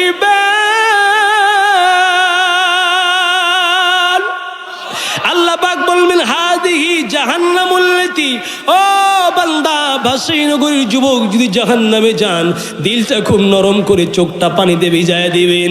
আল্লাহ বলবেন বান্দারে জাহান্নাম হলো এটা। ও বান্দা জাহান্নামকে তুই যা অস্বীকার করতি, ইয়াতুফুনা বাইনাহা ওয়া বাইনা হামীমিন আন, এই জাহান্নামী গরম পানি জাহান্নাম কেমন জাহান্নাম? আল্লাহর পয়গম্বর বলেন জুজউনা সাবউনা জুজআম মিন জুজইন নার। আল্লাহ পাকের নবী বলেন দুনিয়ায় যা গুণ আছে তার চাইতে 70 গুণ আগুনের জাহান্নামে ফেলাইয়া দিবে। আল্লাহ পাক ডাক দিয়ে বলবে, সেই নগরীর যুবক দিলটাকে নরম করো রে ভাইয়া, মুরব্বী বাবারা দিলটাকে নরম করে শুনতে হবে। আল্লাহ পাক বলবে বান্দারে তোকে আমি জাহান্নামে দিলাম, এই আগুনের মধ্যে পড়ে থাক। বাবাজি কোরআনুল কারীমের আলোকে আমি গবেষণা করে বলতেছি ভাইয়া দুইটা মাসআলা এখানে বলবো, যুবক ভাইদেরকে ভালো করে লক্ষ্য করেন। আল্লাহ পাক বলেছেন ফায়ুখাযু বিন নাওয়াসি ওয়াল আকদাম, 27 নম্বর পারা সূরা রহমানের 41 নম্বর আয়াতে আল্লাহ এটা বলেছেন। আল্লাহ পাক বলেন ফায়ুখাযু বিন নাওয়াসি ওয়াল আকদাম, বান্দারে আমি তোর এই সামনের চুল আর তোর এই পা ধরে আমি এইভাবে ধরে জাহান্নামে ফেলে দিব। এটা হলো সামনের চুল আর এই পা এইভাবে ধরে আল্লাহ জাহান্নামে ফেলায় দিবে। কোরআনুল কারীম গবেষণা করে ছোট্ট জ্ঞানে আমি যা পাইলাম, আমার আল্লাহ বলছেন জাহান্নামে তোকে ফেলবো সামনের চুল আর পিছনের পা ধরে। যুবক ভাইয়া যারা আজ থেকে চুল কাটার সময় পিছনকে ছোট করো আর সামনের চুলটা বড় রাখে, আছে কিনা? একটু জোরে বলতে হবে। চুল যদি রাখেন ইসলামী শরিয়াতে 3 প্রকারের চুল রাখবেন, 4 দিক ছোট করে রাখবেন। বাপনি রাখার সিস্টেম আছে, ওয়াফরা লিম্মা জুম্মা, ওই দিকে আমি আর গেলাম না। হয় 4 দিক ছোট করে কাটবেন অথবা চুলটাকে পিছন দিকে বাপনি করে ছেড়ে দিবেন। কেন আল্লাহ বললেন ফায়ুখাযু বিন নাওয়াসি ওয়াল আকদাম, এ বান্দা তোর সামনের চুল আমি ধরে তোকে জাহান্নামে ফেলবো। তার মানে দেখবেন ওই যে আমাদের যুবকদের আইডল হচ্ছে ওই যে কোথাকার ফুটবল খেলোয়াড় কাকা মেসি আছে না নাই, এরা জাহান্নামের কীট, ঠিক কিনা? যেই দিন শুনবে ব্রাজিল, যুবকেরা আর্জেন্টিনার ব্রাজিলের গেঞ্জি আর ওই যে ইউনিফর্ম পরার জন্য পাগল হয়ে যাও। আজকে যদি শোনো বাংলাদেশটা পুড়ে ছাই হয়ে গেছে, সেই দিন তোমার ওই ব্রাজিলের ইহুদিরা আর খ্রিস্টানরা খুশি হবে বাংলাদেশ মরে গেছে। যেই দিন শুনবে ইসরায়েল বাংলার মুসলমানরা ভূমিকম্প হয়ে তছনছ হয়ে গেছে, যেই দিন শুনবে ভাষায় নগরের যুবকেরা আজকে আত্মহত্যা করে মারা গেছে, সেই দিন তোমার ওই রোনাল্ডো কাকা মেসি বড় খুশি হয়ে যাবে। যেই দিন তুমি শুনবে যুবক তুমি আগুনে পুড়ে ইন্তেকাল করেছো, সেই দিন ইসরায়েল খ্রিস্টান ইহুদি ব্রাজিল আর্জেন্টিনা ওরা বড় খুশি হবে। যুবক যদি আইডল মানতে হয়, বাংলাদেশের লক্ষ ওলামায়ে কেরাম আছে, সাহাবায়ে কেরাম আছে, নবীগণের আদর্শ আছে, তাদেরকে আদর্শ মানো। কাকা মেসি রোনাল্ডো এদের আদর্শকে বর্জন করো, পায়খানায় ফেলে দাও।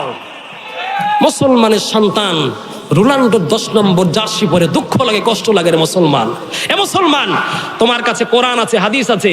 মুসলমানদের জন্য লজ্জার বিষয় হচ্ছে যে কোরআন এবং হাদিস থাকতে, এটা একটু বের করে দিন তো, কোরআন এবং হাদিস থাকতে মুসলমানরা খ্রিস্টানদেরকে আদর্শ মানতে যায়, ঠিক কিনা? আজ থেকে বলে গেলাম মাসআলা কোরআনুল কারীমের সূরাতুর রহমানের 41 নম্বর আয়াত। আল্লাহ বলছেন ফায়ুখাযু বিন নাওয়াসি ওয়াল আকদাম, সামনের চুল ধরে জাহান্নামে ফেলবো।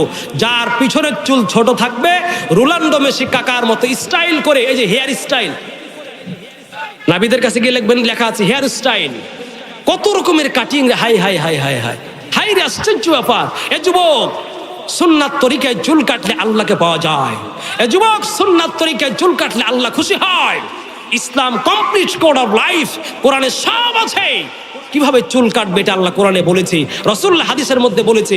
অতএব যুবক ভাই আমি আপনাদের পা দুটা ধরি, ও মুরব্বী বাবারা আপনাদের পা দুটা আমি ধরি, মেহেরবানি করে ওই স্টাইল করে সামনের চুল বড় করে ইহুদি খ্রিস্টানদের মতো আপনি আদর্শ পরিত্যাগ, রাসূলের আদর্শ পরিত্যাগ করে ইহুদি খ্রিস্টানদের মতো করে চুল কাটবেন না ইনশাআল্লাহ। যুবক যদি চুল কাটতে হয় মুখে দাড়ি রাখো, বিনিময়ে যদি সম্পদ নষ্ট হয়, ইজ্জত নষ্ট হয়, সম্মান নষ্ট হয়, আমি বলে গেলাম কোরআন ছুঁয়ে দাড়ি রাখার কারণে, সুন্নাত তরিকায় চুল কাটার কারণে কারো যদি সম্মান নষ্ট হয়, এই যাবতীয় সম্মানের ক্ষতিপূরণ আমার পকেটের টাকা থেকে আমি দিব ইনশাআল্লাহ। চ্যালেঞ্জ করলাম, এটা কমপক্ষে সামনের চুল বড় করে স্টাইল করবেন না, সুন্নাত তরিকায় চুল কাটবেন, দাড়িকে লম্বা করবেন, মোচকে ছোট করে দিবেন। আর লম্বা করে না রে মুসলমান ভাইরা আমার। আল্লাহ পাক বলছেন বান্দারে কিয়ামতের মাঠে আল্লাহ পাক বলেন, এরপর সূরাতুল ওয়াকিয়া 27 নম্বর পারা 7 নম্বর থেকে 26 নম্বর আয়াত কোরআনুল কারীমের মধ্যে আয়াতগুলি সব আল্লাহ বলে দিয়েছেন।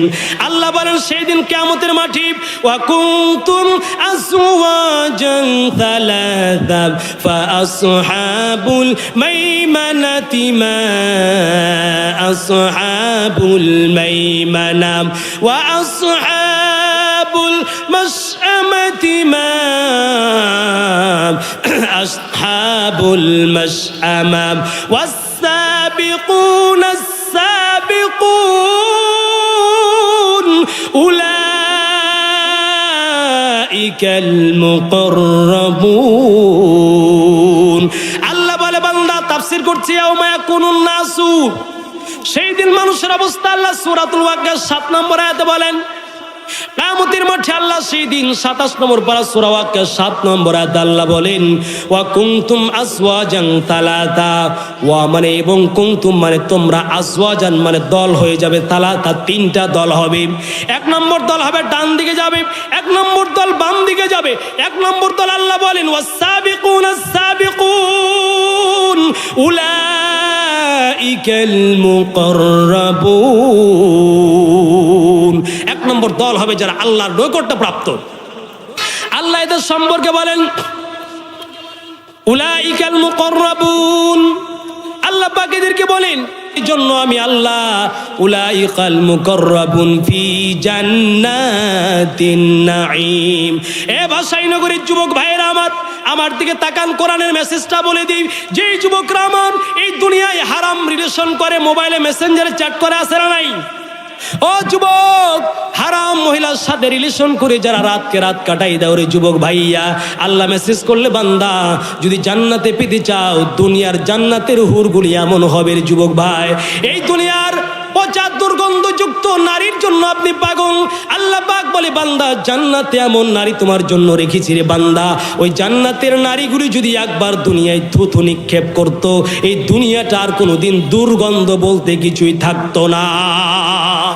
এত সুঘ্রাণ হবে আল্লাহ পাক ওই ব্যাপারে বলছেন সেই দিন তিনটা ভাগ হয়ে যারা জান্নাতে যাবে ফি জান্নাতিন নাঈম তুল্লাতুম মিনাল আউয়ালিনা ওয়া তুল্লাতুম মিনাল আখিরিন আল্লাহ বলছেন পরবর্তী অর্থাৎ মানুষের মধ্য থেকে জান্নাতের দল যারা হবে আল্লাহ বলছেন ফি আল্লাহ পাক বলছেন বান্দারা শোনো সুল্লাতুম মিনাল আউয়ালিনা ওয়া কলিলুম মিনাল আখিরিন আলা সুরুরিম মাওদুনাতিন মুত্তাকিইনা আলাইহা মুতাকাবিলিন আল্লাহু আকবার আল্লাহ বলছেন ফি আল্লাহ পাক বলেন সুল্লাতুম মিনাল আউয়ালিনা ওয়া কলিলুম মিনাল আখিরিন আলা সুরুরিম মাওদুনা ওই জান্নাতের বান্দা আলা সুরুরিম মাউদুনা এরকম চেয়ার থাকবে যেই দুনিয়ার চেয়ারে তো স্বর্ণ নাই আল্লাহ পাক বলে এমন এর চাইতে আরো চাকচিক্যময় চেয়ার হবে আর এই চেয়ারের উপরে আল্লাহ পাক আমি আল্লাহ কাঠ লাগাই দিব এখানে তো কাঠ লাগানো আছে আল্লাহ বলেন আমি স্বর্ণ খচিত এইরকম বড় বড় সোফায় আমি তোমার জন্য বসার আমি ব্যবস্থা করে দিব মুত্তাকিইনা আলাইহা মুতাকাবিলিন যুবক ভাইয়ারা আমার এই জীবনটাকে শেষ করে দিলেন কত হারাম টাকার পিছনে পড়ে দুনিয়াটাকে শেষ করে দিলেন আল্লাহ বলে বান্দা এই দুনিয়ার আমলের বিনিময়ে আমি আল্লাহ জান্নাতের মধ্যে স্বামী স্ত্রীকে সামনাসামনি বসার জন্য আমি আল্লাহ স্বর্ণের চেয়ার তোমার জন্য রেখেছি এরপরে আল্লাহ পাক বলছেন যুবক ভাইরা আমার পর্দার আড়ালের মা ও মা আপনি যদি জান্নাতে যেতে চান আপনার স্বামীর পদর তলে আপনি জান্নাত খুঁজুন স্বামীকেও সন্তুষ্ট করে জান্নাত পাওয়ার কোনো সুযোগ নাই আমার আল্লাহ বলেন ইয়াতুফু আলাইহিম বিলদানুম মুখাল্লাদুন আল্লাহ পাক বলছেন ইয়াতুফু আলাইহিম বিলদানুম মুখাল্লাদুন ইয়াতুফু মানে তাদের সামনে ঘোরাফেরা করবে আলাইহিম মানে জান্নাতি যুবকদের সামনে আলাইহিম বিলদানুম মুখাল্লাদুন যুবতী নারীরা যারা সদ্য যুবক হয়েছে যুবতী হয়েছে সুন্দর ডাগর চক্ষুওয়ালা এমন চেহারার যুবক ওই জান্নাতি যুবতী নারীদের চেহারা দেখলে বান্দা দুনিয়ার স্ত্রীকে ভুলে যাবে আল্লাহ বলেন বিলদানুম মানে হলো হুরগেলমান আর আল্লাহ পাক জান্নাতে সুন্দর নারী দিবে এই সুন্দর নারীর যুবক যদি চিরস্থায়ী না হয় দেখবেন যার বউটা সুন্দর কোনো কারণে তালাক হয়ে গেলে কিন্তু যুবক পাগল হয়ে যায় ঠিক কিনা জোরে বলেন কেন ওই যে সুন্দরী বউ পেয়েছে এরপর বিচ্ছেদ হওয়ার কারণে পাগল আল্লাহ বলে বান্দা ইয়াতুফু আলাইহিম বিলদানুন আমি তোমার জন্য হুরগেলমান রেখে দিয়েছি একেবারে এমন হুর যা তুমি দেখো নাই। কতদিন থাকবে? মুখাল্লাদুন, মানে চিরজীবন থাকবে, যা কোনোদিন তোমার থেকে শেষ হবে না। এরপরে আল্লাহ বলেন বি আকওয়াবি ওয়া আবারিক ওয়া কাসিম মিন মাইন। এ বান্দা, তোমার সামনে জান্নাতের শরবত নিয়ে, তোমার সামনে জগে করে শরবত নিয়ে তোমার সামনে ঘোরাফেরা করবে, শুধু বলতে হবে না আল্লাহ আমি এটা খাবো। আল্লাহ বলেন ওয়ালাকুম ফিহা মা তাশতাহি আনফুসুকুম ওয়ালাকুম ফিহা মা তাদউন। জান্নাতে জিজ্ঞেস করতে হবে না আল্লাহ আমি এটা খাবো। আল্লাহ পাক বলবেন, মানুষের হৃদয়টা শুধু বলবে আল্লাহ আমি ওই জান্নাতের ফলটা খাবো। আল্লাহ এই শুধু মনে পরিকল্পনা হবে, ওই ফলটা তোমার সামনে প্রস্তুত হয়ে মুখে উঠায়া দিবে জান্নাতের হুরেরা। জোরে বলেন সুবহানাল্লাহ। এরপরে কি দিবেন দুনিয়ার? আল্লাহ বলছেন ফি সিদরিম মাখদুদি ওয়া তালহিম মামদুদি ওয়া দিল্লিম মামদুদ ওয়া মাইম মাসকুব। এরপরে আল্লাহ বলছেন ফি সিদরিম মাখদুদ, জান্নাতের মধ্যে আমি বড়ই বৃক্ষ রেখেছি। আজকের মেডিকেল সায়েন্স নিয়ে যখন আমি একটু গবেষণা করলাম, আল্লাহ জান্নাতে বড়ই গাছ কেন রাখলেন, বড়ই কেন খেতে দিবেন? আল্লাহর পয়গম্বর বলেন জান্নাতে যত বৃদ্ধ প্রবেশ করুক, 80 বছর 100 বছরের যুবক বৃদ্ধ যদি প্রবেশ করে, আল্লাহ বলে বান্দারে জান্নাতে প্রবেশ করার সঙ্গে সঙ্গে 20 বছরের সুঠাম সুদর্শন যুবক হয়ে যাবা তুমি। আল্লাহ পাক কেন জান্নাতে বললেন ফি সিদরিম মাখদুদ? বলছিলাম জান্নাতে কিয়ামতে 3টা ভাগ হয়ে একটা জান্নাতে যাবে। আল্লাহ বলেন ফি সিদরিম মাখদুদ। আমি সিদরুন মানে আল্লাহ বলছেন বড়ই বৃক্ষ রেখেছি। মেডিকেল সায়েন্স আজকে প্রমাণ করেছি আল্লাহ পাক কেন জান্নাতে বড়ই বৃক্ষ রেখেছেন। এর একটা কারণ হলো আজকের মেডিকেল সায়েন্স বলেছে বড়ইয়ের মধ্যে আল্লাহ এত পরিমাণ একটা ভিটামিন দিয়েছেন, কোনো মানুষ যদি প্রতিনিয়ত বড়ই খায় দেখবেন বৃদ্ধ হয়ে গেলে চেহারার মধ্যে বার্ধক্যের ছাপ প্রতিফলিত হবে না।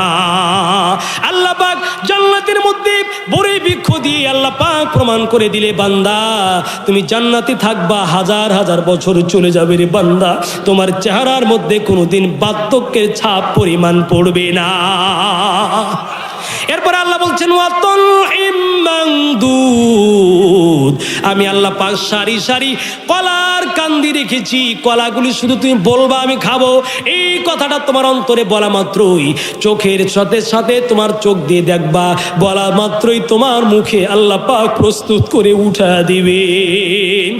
মেডিকেল বলে কেন আল্লাহ জান্নাতের মধ্যে কলা বৃক্ষ রেখেছেন?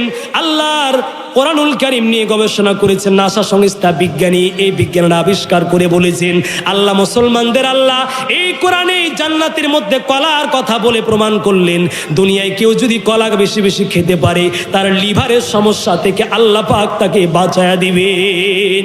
আর জান্নাতে কলা মানে কি, যে ব্যক্তি বেশি বেশি পরিমাণ কলা খাবে তার দেহের মধ্যে বার্ধক্যের ছাপ আল্লাহ পাক ফেলতে দিবেন না। জান্নাতে কলা দিলেন আল্লাহ, জান্নাতের কলা খেয়ে এক একটা যুবকের, এ পদ্মার আলের মায়েরা আমার, দুনিয়ার জমিনে নিজের সুন্দর চেহারাটাকে সুন্দর রাখার জন্য কত পরিমাণ কসমেটিক আর ফেয়ার লাভলি আপনি ইউজ করছেন। ও মা, আল্লাহর জান্নাতে যাওয়ার চেষ্টা করুন, আমলে সলে করুন, দেখবেন জান্নাতে আপনি যাবেন, আপনার চিরজীবনের চেহারা আর নষ্ট হবে না। আপনি 15-20 বছরের টসটসে সুন্দরী, প্যারাগ্রাফ অফ বিউটিফুল নাইসফুল সুন্দরী যুবতী হয়ে আপনি জান্নাতে বসবাস করবেন। সুবহানাল্লাহ। এই জন্য মায়েদেরকে বলবো, এই যুবক শীতকালে আপনি এত পরিমাণ টাকা খরচ করে আপনি ফেয়ার লাভলি মেখে ফজরের সময় ঘুমিয়ে আছেন, চেহারা থাকবে না। কত সুন্দর রাজা বাদশাদের চেহারা কিন্তু ছিল না, মাটিতে রাখার সঙ্গে সঙ্গে এই চেহারা কিন্তু খাবার হয়ে যাবে মাটির, ঠিক কিনা? এ যুবক একটু হাতটা পাটা ধরে বলি রে সোনা, এই সুন্দর চেহারাটা কাকে দেখাবো? এ মা, পদ্মার আলের যুবতী বোন, এই সুন্দর চেহারা কাকে দেখাবেন? যদি বিনিময়ে আপনার আমল না থাকে সুন্দর চেহারাটা হবে মাটির খাদ্য, ঠিক কিনা?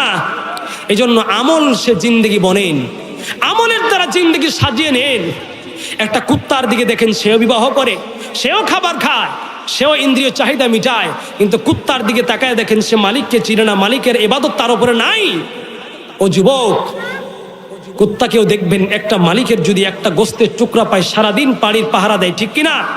কিন্তু ও যুবক, যেই মালিক 50 বছর পর্যন্ত আপনাকে বাঁচায় রাখলো, রিজিক দিল, অক্সিজেন আপনাকে দিল, ওই মালিকের ডাকে একটু সাড়া দিয়ে যেতে পারলো না রে যুবক, আফসোসটা কারে কই? ও যুবক, আজকে হৃদয়টাকে জিজ্ঞেস করো, আমি রকম পরিতথ্যগুলো দিয়ে গেলাম, একটু দিলটাকে জিজ্ঞেস করো। আহারে 40, 50, 80 বছরের যুবক আমি বৃদ্ধ হয়ে গেলাম, ফজরের আজানের সময় একটু মালিককে ডাকে সাড়া দিতে পারলাম না। এই শরীর কি আবার থাকবে? বলতে পারেন শরীর কারো থাকবে? সুন্দর চেহারা কারো থাকবে? এই সুন্দর বাহাদুরি কারো থাকবে? বাবা, এত সুন্দর চেহারা আর আপনি দাড়ি কেটে কাকে দেখাচ্ছেন? ওই আল্লাহর জন্য আপনি প্রস্তুত হয়ে যান। আল্লাহ পাক তৌফিক দান করেন, সকলে বলুন আল্লাহুম্মা আমিন। আর লম্বা করেন রে মুসলমান ভাইরা, এই ছিল কিয়ামতের ময়দানের সোজা একটা কথা। এরপর আমি ও যুবক ভাইরা শুন, আমি আপনাদের সামনে একটা তথ্য পেশ করি। আল্লাহর রসুলের সাহাবীদেরকে গালি দেওয়া যাবে কি? জোরে বলেন। রসুলকে মানতে হবে কার মাধ্যমে? জোরে বলেন, জোরে বলেন। সাহাবীদের মাধ্যমে। কারণ রসুলকে আমি দেখি নাই, সাহাবী দেখেছেন, তারপরের লোক দেখেছেন, তারপরের লোক, তারপরের লোক, এরপরে করতে করতে করতে করতে আমরা হাদিস পেয়েছি, কোরআন পেয়েছি, ঠিক কিনা? অতএব সাহাবীদেরকে যারা গালি, কেউ যদি বলে উসমান রাদিয়াল্লাহু তাআলা একজন সাহাবী, তিনি নাকি বেদআতি ছিলেন, এই কথা আপনারা বিশ্বাস করেন? জোরে বলেন। হিজবুত তাওহীদ নামের কুখ্যাত বেঈমানগুলো বলে রসুলের যুগে সাহাবীরা পর্যন্ত ছিল, অনেক সাহাবীরা সেই দিন কাফের হয়ে গিয়েছিল। রসুলের যুগে সাহাবীরা এমন অবস্থা, সাহাবীরা তাদের ঈমান ধরে রাখতে পারে নাই। কে বলছে এটা? হিজবুত তাওহীদের মতো একটা কুখ্যাত বেঈমান। বলবেন যে হুজুর এগুলো আপনার, আরে আপনাকে তো আমাকে চিনেই দিতে হবে, আপনি কি চিনবেন না হলে? আহলে কোরআন নামে একটা দল আছে বাংলাদেশে, চিনেন? আহলে কোরআন কে এরা? মানে এরা বলে পৃথিবীতে হাদিস বলতে কিছু নেই, শুধুমাত্র কোরআন মানতে হবে। এত আস্তে বলে কেন? আরো জোরে বলেন। পৃথিবীতে হাদিস ছাড়া আপনি চলতে পারবেন? অনেক আহলে কোরআন, ভারতের এক আহলে কোরআনের সাথে আমার প্রায় দীর্ঘ 3 মাস মোবাইলে কথা হচ্ছে। উনি বলছে হুজুর পৃথিবীতে হাদিস কোরআন ছাড়া আর কিছু নেই। যারা বলবে পৃথিবীতে, আপনাদেরকে বলে রাখি, বাংলাদেশের আনাচে কানাচে ইউটিউবে খালি বয়ান দেখে পাগল হবেন না। অনেক আহলে কোরআন আছে, এরা বলে কি শুধুমাত্র কোরআন মানতে হবে, পৃথিবীতে কোনো হাদিস নাই, পৃথিবীতে হাদিসের অস্তিত্ব নাই, হাদিস সব জাল হয়ে গেছে, হাদিস মানে গোমরাহির পথ, কোরআন মানতে হবে। নাউজুবিল্লাহ, সরে বলেন নাউজুবিল্লাহ। কি আশ্চর্য ব্যাপার! আল্লাহর নবী তো বলেই গিয়েছেন, তথ্যগুলো জেনে রাখেন, কাজে দিবে। ঈমান, রাসূলুল্লাহ বলেছেন, শোনো, ওই যে কচু পাতায় পানি দিলে যেমন টলমল করে 1 সেকেন্ডের মধ্যে পড়ে যায়, একটা যুগ আসবে, ওই যুগের মানুষেরা ঈমান, সকালে কাফের, বিকেলে মুশরিক, বিকেলে ঈমানদার, সকালে কাফের হয়ে যাবে, ঠিক কিনা? এরাই হচ্ছে সেই দল। অতএব যারা আহলে কোরআন দাবি করে হাদিসকে স্বীকার করে, এরা কুখ্যাত বেঈমান, কাফের। এদের সাথে বাংলাদেশের মুসলমানদের কোনো সম্পর্ক থাকতে পারে না। নামটা মনে রাখেন। একটু বলেন তো কি নাম বললাম? আহলে কোরআন। হিজবুত তাওহীদ তো বলেছে আহলে কোরআন। এরা বলবে কোরআন বলতে কিছু নয়। আপনার বাংলাদেশে পঞ্চগড়েও আছে, আছে আছে, আপনাকে বলবে ওদের টুপি আছে, দাড়ি আছে, বুঝতে পারছেন? কাদেরই তো আছে আহলে কোরআন, নামটা মনে রাখেন। শুধু বলে কি কোরআন মানতে হবে। আরে ভাইয়া, কিভাবে নামাজ পড়বেন কোরআনে কি আছে? বিবাহ কিভাবে পড়াবেন কোরআনে কি আছে? আল্লাহ তো কোরআনে ঠিকই আছে কমপ্লিট কোড অফ লাইফ, এটা পূর্ণাঙ্গ। কিন্তু আল্লাহ পাক রব্বুল আলামিন কোরআন নাজিল করেছেন, আর রাসূলের জবান দিয়ে আল্লাহ পাক কোরআনের ব্যাখ্যা করে দিয়েছেন, ঠিক কিনা? অতএব হাদিস ছাড়া কোথাও বাইরে যাওয়া যাবে না। যারা হাদিস অস্বীকার করবে তারা কুখ্যাত বেঈমান, কাদিয়ানীর চাইতে ওরা আরো গোমরাহি বড় কাফের। নামটা মনে রাখবেন। কি নাম বললাম? আহলে কোরআন। এরা বলে সাহাবীরাও নাকি কাফের হয়ে গেছে, নাউজুবিল্লাহ। আহারে, সাহাবীদেরকে মানলে এই কোরআন কার থেকে পেয়েছেন বলেন তো? এজন্য আল্লাহ পাক নিজে কোরআনে বলেছেন প্রায় 10 জায়গায়, সাহাবীদের মতো ঈমান আনো। আল্লাহ বলছেন আমানু কামা আমিনুন নাস, সাহাবীরা যেমন ঈমান এনেছে তাদের মতো ঈমান আনো, ঠিক কিনা? আমার মুসলমান ভাইরা, আর লম্বা করি না, এ মুসলমান ভাইরা আমার, গভীর মনোযোগ। সাহাবীর জীবনী বলে আমি শেষ দিকে চলে যাচ্ছি ভাইয়া, উঠাউঠি করবেন না, আমার দিকে তাকান রে ভাইয়া। আল্লাহর নবীর পয়গম্বরের একজন সাহাবী ছিলেন, নাম তার হযরতে হানজালা রাদিয়াল্লাহু তাআলা আনহু। বলেন তো কি এই হানজালা নামটা? একটু ফাকতাল থেকে বলি, আপনারা সন্তানের নাম রাখেন অনেক সময় কি নাম রাখেন? আপনাকে পঞ্চগড়ের নিয়ম কি যে বাবার নামের সাথে আর মায়ের নামের সাথে মিলায়ের নাম রাখে, ঠিক কিনা? পবিত্র কোরআন এবং হাদিসের আলোকে আমি স্টাডি করে 6টা পয়েন্ট বের করেছি নাম রাখার 6টা পদ্ধতি। 1 নম্বর নাম, আল্লাহ রাসূল সাল্লাল্লাহু আলাইহি ওয়াসাল্লাম বলছেন, আহাব্বুল আসমাই ইলাল্লাহি আব্দুল্লাহ ওয়া আব্দুর রহমান। সন্তানের নাম রাখবি বান্দা আব্দুল্লাহ আর আব্দুর রহমান, এই নাম দুটো পৃথিবীতে আল্লাহর কাছে সবচেয়ে বেশি প্রিয়। কিছুদিন আগে এক মুসলমান আমাকে ফোন করে বলছে, হুজুর আমার সন্তানের নাম দেন। আমি নাম বললাম আব্দুল্লাহ। তো বলে যে হুজুর এটা আমার গ্রামে অনেক আছে। আমি বললাম যে ভাই, আপনার বাড়ির গরুর গোশত দেখবেন যে ঈদের দিনে সবাই গরুর গোশত রান্না করে, তা আপনি কি বলেন যে আমার বাড়ির পাশে গরুর গোশত, আমি গরুর গোশত রান্না করবো না, আজকে আমি মূলা খাবো, এটাকে আপনি বলেন? আরে যেটা তো ভালো সেটা তো সবাই নিতে চায়, ঠিক কিনা? আমাদের বাংলাদেশের একটা রোগ হচ্ছে কি, যে এক গ্রামে এক নাম থাকলে ওটা আমরা রাখতে চাই না। আরবদের নিয়ম হচ্ছে দেখবেন আব্দুল্লাহ নাম আর আব্দুর রহমান নাম, এই নামটা আল্লাহর কাছে বেশি প্রিয়। আরব দেশে গিয়ে দেখবেন 4 সন্তান 4 জনের নামই আব্দুল্লাহ। আব্দুল্লাহ আউয়াল, আব্দুল্লাহ সানি, আব্দুল্লাহ সালেস, আব্দুল্লাহ রাবে, মানে 1 নম্বর আব্দুল্লাহ, 2 নম্বর আব্দুল্লাহ, 3 নম্বর আব্দুল্লাহ। তো আপনার 4 সন্তান হলে আপনি 4 সন্তানের নামই আব্দুল্লাহ রাখেন, কি অসুবিধা আছে? দাদার নাম থাকলে যদি আব্দুল্লাহ হয়, নাতির নাম আব্দুল্লাহ হলে সমস্যা আছে? আরে আশ্চর্য, এক গ্রামে একজনের নাম আব্দুল্লাহ, ওই জন্য মা আর আব্দুল্লাহ রাখে না। কি একটা ফালতু নাম রাখছে, কি রাখছে? পরের দিন খবর নিয়ে জানলাম আমার গ্রামে ওর নাম রাখছে মেসি। একটু জোরে নাউজুবিল্লাহ বলবেন না? আচ্ছা বলেন তো, মেসির নামটা কি পবিত্র? ও তো একটা খ্রিস্টান, ও তো আপনার শত্রু, ও তো আপনার দুশমন। গাজার মুসলমানদেরকে তিলে তিলে মারতেছে, মুসলমানকে মারার জন্য ষড়যন্ত্র করতেছে খ্রিস্টানরা, আর মেসি নাম রাখতে পারে মুসলমান, অবাক হয়ে যায়, ঠিক কিনা? নাম রাখবেন আব্দুল্লাহ আর আব্দুর রহমান। 1 নম্বর। একটা ছোট্ট কথা বলি, আমি টাঙ্গাইলে একটা মাহফিল করলাম, খাবার দিচ্ছে দাদা আর নাতি। কথাটা গল্প, যদিও আপনার শিক্ষা আছে এখানে। তো নাতিকে বলছি, বাবা তোর নাম কি রে? কয় আমার নাম খিঞ্জির। কি বললো? খিঞ্জির। বললাম, আমার দাদাকে ডাক দিলাম, কেন নাম রাখছেন খিঞ্জির? বলে আমার বউ কোরআন পড়তে গিয়ে পাইছে খিঞ্জির, কোরআনে পাইছে কি খিঞ্জির, আর আমার ছেলের নাম খাইরুল, তো খাইরুলের ছেলে খিঞ্জির। আচ্ছা খিঞ্জির নামটার অর্থ কি জানেন? খিঞ্জির অর্থ শুকুর। খিঞ্জির অর্থ কি?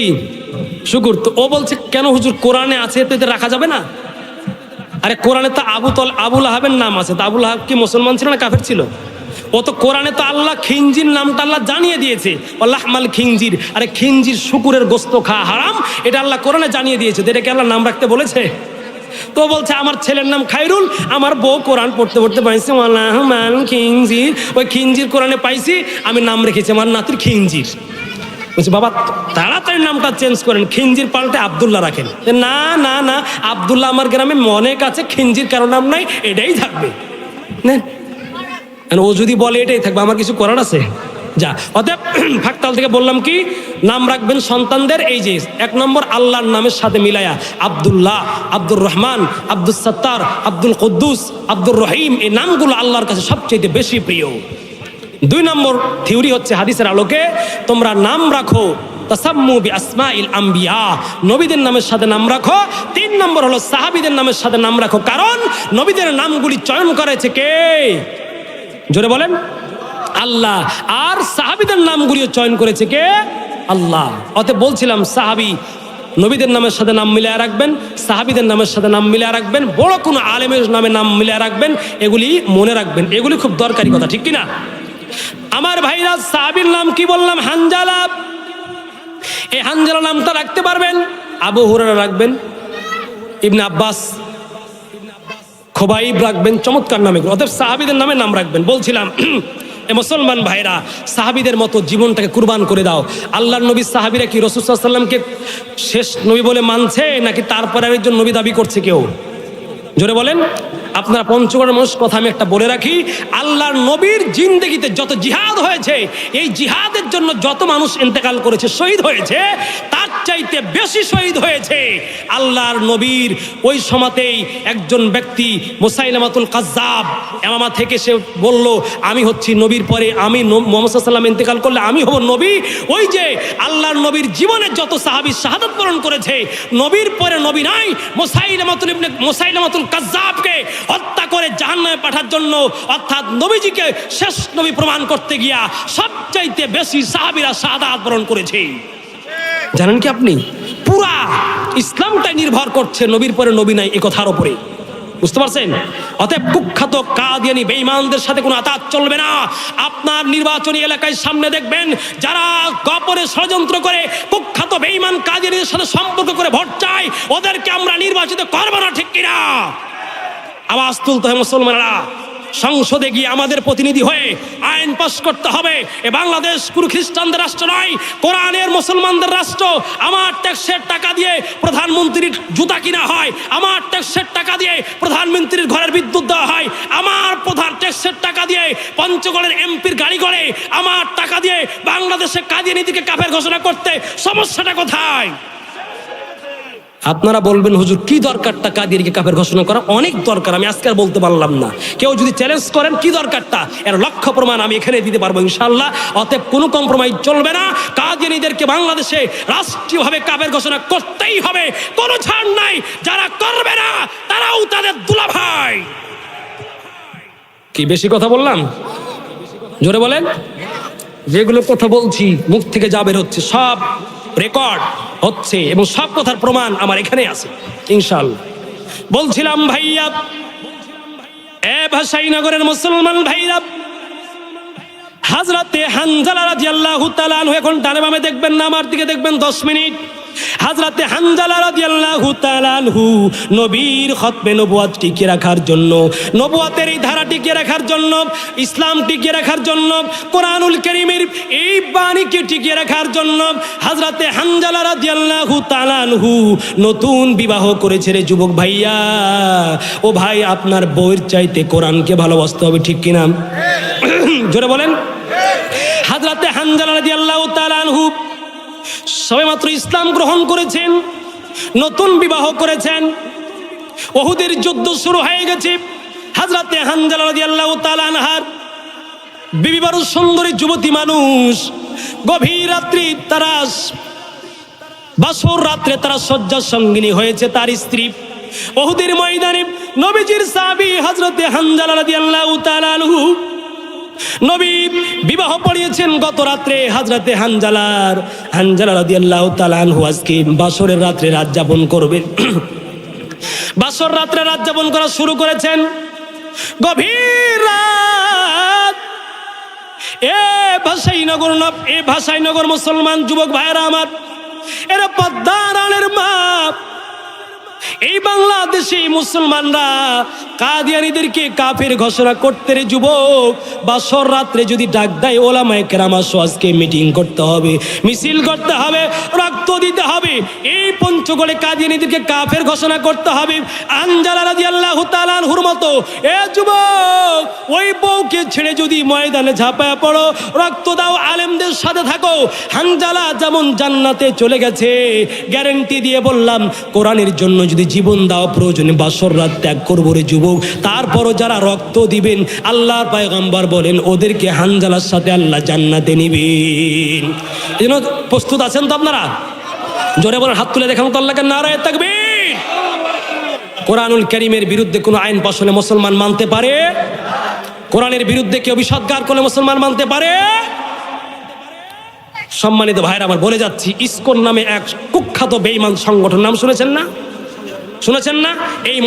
এই কুখ্যাত বেঈমানগুলির কাজ হচ্ছে নির্জবন করো এই ভুবন, মানে এদের একটা স্লোগান হচ্ছে ইসকনের। দেখছেন না আপনাদের ঢাকা থেকে ইমাম সাহেবকে নিয়ে পঞ্চগড়ে পার করছিল না, দেখছেন না আপনারা? কি জোরে বলেন না? এই ইসকন কারা? এদের টার্গেট হচ্ছে এই পৃথিবীতে কোনো মুসলমান থাকতে পারবে না, সব মুসলমানকে হিন্দু হয়ে যেতে হবে, এটা এদের 1 নম্বর দাবি। জানেন খবর? খালি ঘুমায় থাকলে চলবে না, মাথা খোলা রাখেন। মুসলমানরা ইমান বিক্রির লড়াই চলছে এখন। জীবন দিয়ে হলেও, রক্ত দিয়ে হলেও, জান দিয়ে হলেও ইমান রক্ষা করবেন, কোরআন রক্ষা করবেন কারা? 2 হাত তুলে আল্লাহকে দেখান। নাম হলো হযরতে হানজালা রাদিয়াল্লাহু তাআলা আনহু। হযরতে হানজালা বাসর রাত্রে বিবির সঙ্গে আলিঙ্গন করতেছে, এমন সময় মদিনার গলিতে ডাক আসলো রে। ও ভাসাইনগর যুবক ভাইরা আমার, মদিনার গলিতে কে যেন ডাক দিয়া গেল, আরে হানজালা, তোর বিবি নিয়ে আরে হানজালা বাসর যাপন করতেছো। দেখো রে, উহুদের ময়দানে নবীজি যুদ্ধের ময়দানে গিয়েছে। হানজালা রে, যদি কিয়ামতের ময়দানে আল্লাহ জিজ্ঞেস করে নবী তোমার নবী গো উহুদের ময়দানে নবী দান শহীদ হয়ে গেল রে, হানজালা তুই বউ নিয়ে আলিঙ্গন করলি, রাস বাসর যাপন করলি। হানজালা রাদিয়াল্লাহু তাআলা আনহু, ও যুবক ভাইরা, হানজালা রাদিয়াল্লাহু তাআলা আনহু বাসর রাত্রি বউকে সালাম করলেন, বউরে তোমার সাথে আমার আজকে নব সাক্ষাৎ হয়েছে, নতুন সাক্ষাৎ হয়েছে বউ। আল্লাহর নবী উহুদের ময়দানে গিয়েছে, জিহাদের ময়দানে যেতে হবে। হানজালা মদিনার বাজারে গিয়া ভাঙা একটা পকেটের টাকা দিয়ে তরবারি কিনলেন। তরবারি কিনে নিয়ে হযরতে হানজালা উহুদের ময়দানে চলে গেলেন। বিবি ডাক দিয়ে বলে, স্বামী গো, নতুন বাসর রাত্রে তোমাকে আজকে দেখেছি, আমার কত চাওয়া পাওয়া গো স্বামী। ও স্বামী, তুমি আমাকে রেখে চলে গেলে। হানজালা বলে, বিবি রে, উহুদের ময়দানে যাব, আমি শহীদ হয়ে যাব, যুদ্ধের দাওয়া বাজতেছে, নবী আমাকে ডাক দিয়েছে। ও বিবি রে, আমি কিয়ামতের ময়দানে শাহাদাতের রক্ত নিয়ে উঠবো রে বিবি। বিবিকে ছেড়ে হযরতে হানজালা চলে গেলেন। আমার ভাইরা, উহুদের ময়দানে হযরতে হানজালা কি মুখটা ঢেকে, এইভাবে হযরতে হানজালা মুখটা ঢেকে রেখেছেন। কেন মুখটা ঢেকে রেখেছেন? নবীজি যদি জানতে পারেন আমার হানজালা উহুদের ময়দানে যুদ্ধে শহীদ হয়ে, আল্লাহ নবী হানজালাকে বলতেন, হানজালা তুমি বাড়ি যাও রে, হানজালা নতুন বিবির সাথে আজকে তোমার বাসর যাপন হবে রে। ও হানজালা, তুমি উহুদের ময়দানে যাও না। হযরতে হানজালা বলেন, আল্লাহর কালাম শুনেছি, আল্লাহ বলেছেন যারা আল্লাহর রাস্তায় শহীদ হয় এদের একটা রক্ত জমিনে পড়ার আগে আল্লাহ এদেরকে জান্নাতি বানায়া দেয়। যারা কাদিয়ানীদের বিরুদ্ধে লড়াই করতে গিয়ে ইন্তেকাল করবে তারা শহীদ। আর শহীদ সম্পর্কে আল্লাহ বলেছেন, ইগফারুল শহীদি কুল্লু জামবিন, একটা শহীদ যে হবে সে আল্লাহর রাস্তায় একটা রক্তের কোনা পড়ার আগেই তার জীবনের সব গুনাহ আল্লাহ মাফ করে দিবেন, তার বাবাকেও মাকেও আল্লাহ মাফ করে দিবেন। হযরতে হানজালা বলেন, মুখটাকে বেঁধে নিয়ে আমি উহুদের ময়দানে শহীদ হব। বিবি পিছন থেকে বলে, স্বামী উহুদের ময়দানে আপনি যাবেন গো স্বামী, আমার কত দিনের খায়েশ ছিল গো স্বামী, আমাকে একা রেখে আপনি চলে গেলেন। স্বামী পিছন দিকে ফিরে দেখে না, পিছন দিকে হাত দিয়ে হানজালা বলে, ও বিবি বাড়ি যাও, কাজ হবে না, আমি নবীর প্রেমের পাগল হয়েছি। হানজালা মদিনার বাজার থেকে একটা ছোট্ট তরবারি নিয়ে উহুদের ময়দানে হানজালা চলে গেলেন, জিহাদের ময়দানে। মুখটা ঢেকে নিয়ে হানজালা দর্পে যুদ্ধ করতেছেন নবীর দিন প্রতিষ্ঠার জন্য। সুবহানাল্লাহ, নবীর দিন প্রতিষ্ঠার জন্য হযরতে হানজালা শহীদ হয়ে যাবে। উহুদের ময়দানে 70 জন সাহাবী শহীদ হয়ে গেল। 70 জন সাহাবী, যুদ্ধ শেষ হয়ে গেল। 70 জন সাহাবীর মধ্যে হযরতে হানজালাও শহীদ হয়ে গেল। আল্লাহর নবী দেখলেন 70 জন সাহাবীর লাশ খুঁজে 2 জন সাহাবীর লাশ খুঁজে পাওয়া যায় না। 70 জন সাহাবীর লাশ পাওয়া গেছে, তারা শহীদ হয়ে গেছে, কেউ টুকরা টুকরা হয়ে গেছে। আল্লাহর নবী 2 জন সাহাবীর লাশ খুঁজে পাচ্ছেন না। নবীজি বললেন, দেখো গো, 2 জন সাহাবীর লাশ খুঁজে পাওয়া যাচ্ছে না, এই 2 জন সাহাবী কেটা? আল্লাহর নবী ডাক দিয়ে বললেন, দেখো পাওয়া যাচ্ছে না 2 জন ব্যক্তিকে, আমার চাচা হযরতে হামজা রাদিয়াল্লাহু তাআলা আনহু, আরেকজন কোন সাহাবী দেখো আমি চিনতে পারতেছি না। আমার ভাইরা, এরপর খুঁজে দেখা গেল আল্লাহর নবীর চাচা হযরতে হামজা আর আরেকজন সাহাবী যার মুখটা ঢাকা আছে, কেউ চিনতে পারে না। আল্লাহর নবীকে ডাক দেওয়া হলো, ও ভাসাইনগর যুবক ভাইরা আমার, ও পদ্মার আলীর মায়েরা আমার, আল্লাহর নবীর সাহাবী হযরতে হানজালা মুখটা ঢেকে আছে, কেউ চিনতে পারে না। আল্লাহর নবীকে খবর দেওয়া হলো, ও নবী, একজন ব্যক্তিকে আমরা চিনতে পারি না গো নবী, কে চিনতে পারতেছি না, মুখটা ঢাকা কেন জানো? আল্লাহর নবীকে যখন খবর দেওয়া হলো, আল্লাহর নবী তার কাছে হাঁটি হাঁটি পাও পাও করে গেলেন। যাওয়ার পরে মুখটা খুলে দেখলেন এটা আর কেউ নয়, কালকে যার বিবাহ পড়িয়েছে নাম হলো হযরতে হানজালা। আল্লাহর নবী কাঁদতেছেন, চোখে মুখে পানি নিয়ে। নবী, আমার নবী, আমার স্বামী গোসল না করে এই উহুদের ময়দানে এসে শহীদ হয়েছে। আল্লাহর নবী আমার স্বামীর জন্য একটু গরম পানি করে গোসলের আয়োজন করেন। নবীজি গোসল দিবেন, এমন অবস্থায় জিবরাইল ডাক দিয়ে বলতেছেন, নবী গো খবরদার গোসল দিবেন না, শহীদদের গোসল দেওয়া হয় না। ও নবী, হযরতে হানজালা নাপাক অবস্থায় শহীদ হয়েছে। হানজালার এই প্রেম বাসর রাতকে ত্যাগ করে হানজালা আল্লাহর প্রেমে কাফের মুশরিকদের বিরুদ্ধে যুদ্ধ করতে করতে হানজালা শহীদ হয়ে গেছে। এই হানজালা নাপাক অবস্থায় শহীদ হয়েছে গোসল ফরজ নিয়ে। হানজালার গোসল জমজম ওই হাউজে কাউসারির পানি দিয়ে আসমানের ফেরেশতারা হানজালার গোসলের আয়োজন করেছে। হানজালা শহীদ হইলা রে জঙ্গের উহুদে, হৃদয় জালে জালে রে। হানজালা শহীদ হইল রে জঙ্গের উহুদে। বিবি সাবা দৌড়ায়া বলিলেন নবীজি, গোসল দিবি না আমার স্বামী হানজালাকে বাসর রাতে, গোসল ফরজ হইল হানজালার, গোসল না করিয়া গো শহীদ হইলেন জঙ্গের উহুদে। আল্লাহু আকবার। হানজালা শহীদ হয়ে গেছে। হানজালার জানাজার নামাজ পড়াতে নবী দাঁড়িয়েছেন। এমন অবস্থায় নবীজি ফাঁকা মাঠ দিয়ে হাঁটতেছেন, আর নবী তার পাগুলি সরায়া সরায়া হাঁটতেছেন। পিছনের পাগুলি নবীজি ভাবে করে হাঁটতেছেন। সাহাবায়ে কেরাম জিজ্ঞেস করলেন, নবী গো, হানজালার জানাজার নামাজ পড়াতে গিয়া দেখলাম আপনি দাঁড়িয়েছেন, আপনার পাগুলি কেন আপনি নড়াচড়া করতেছেন? আমার নবী বললেন, সাহাবীরা জানো না, হযরতে হানজালা বউ রেখে বাসর রাতে উহুদের ময়দানে শহীদ হইছে।